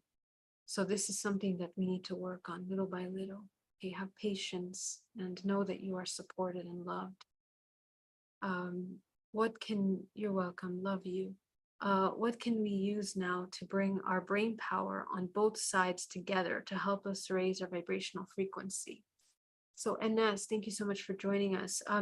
It's not so much about the actual brain power that is being brought together, but how we are using that life force in a balanced, harmonious manner. That's really what it comes down to.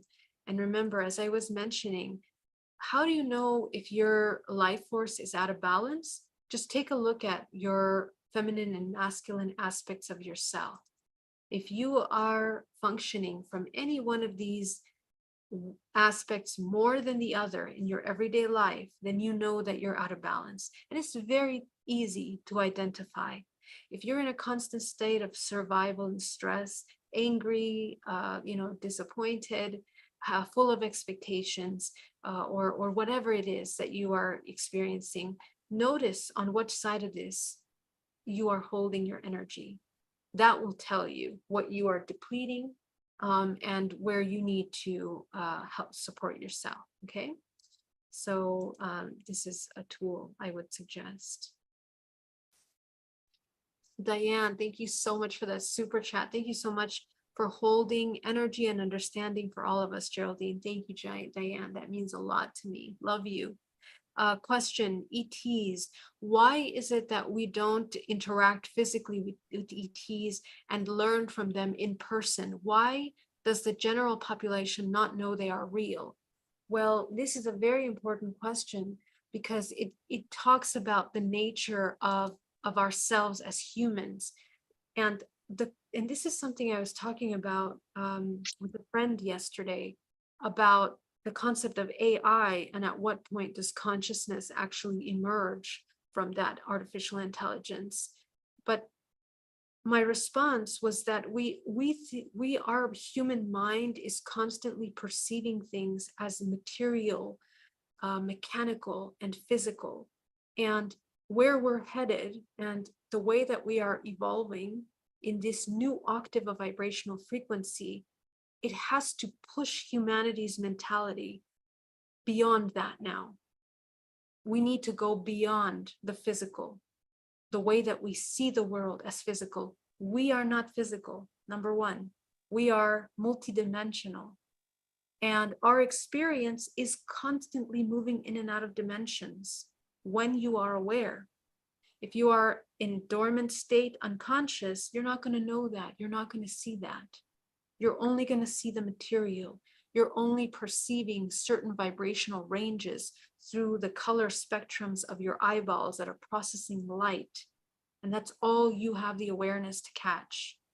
But it does not mean that you're not surrounded by interdimensional activity. So to answer your question,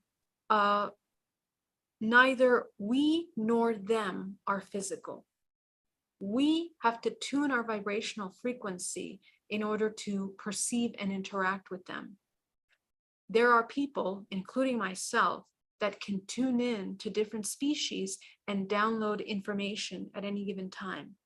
And my filters of perception, my emotional state, my vibrational frequency, my programming will all affect the way that I filter that information.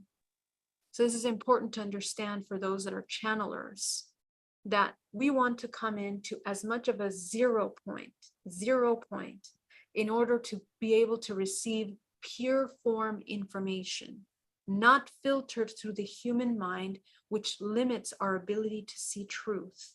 This is very important. And this is what will help us. One moment, please.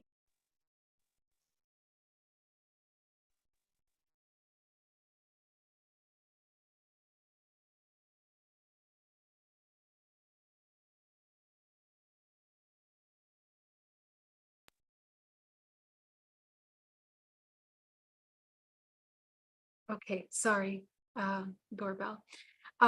Anyway, so this is a very important. So thank you for that question. But we are all going to be seeing things and interacting as we move forward. Okay, so that's why I'm saying humanity, get ready, because people will lose their minds. They're already losing their minds. It just in front of AI, witnessing the power and the level of advanced intelligence, they're already losing their minds right now. So we need to strengthen our understanding of this nature of reality so that we don't fall into the illusion of helplessness, because it's absolutely not true. And that's actually the whole point of my message yesterday, that we are learning new ways of thinking and seeing. Okay. And the population will know. We will all know pretty soon. It's all going to be coming out quite vocally. Why? Because technology is going to move forward, and technology, you can't limit the amount of information that's being processed and calculated by AI, number one, and then all the other information that's coming in. Okay. Aren't parasites also a part of the one? Are they a part of our souls as well? Confusing concept. So all a parasite is any organism that rejects itself in order to search outside of itself, in order to be whole, to believe and remember that's whole. It's always whole, but it forgets that it's whole. And so it can only see a little part of itself, and then it requires from the external. So now it becomes parasitic. That's all it is. It doesn't mean it's good, it's bad. It doesn't mean it's not a fractal of source. It doesn't mean it's not abiding by the laws of the universe. It is completely an organism that just chooses to experience something different. Just like when we hate ourselves, reject ourselves, our vortex starts to spin in the wrong direction of counter creation. We are also not in that state of healing and co-creation. Okay. So that's essentially what that is. Jaden, the House Oversight Committee is holding a UAP UFO hearing on July 26th. That's right. That's right. They are. So let's see what happens then. All right, my loves, I love you very much. Have an amazing, amazing week. Thank you so much for joining me once again. If you found value in anything that I discussed in this video, please subscribe and share. And if you want to work with me one-on-one, you can check out my website at geraldineorozco.com. It would be an honor to hold space. Okay. Love you. Take care. I'll see you soon. Bye-bye.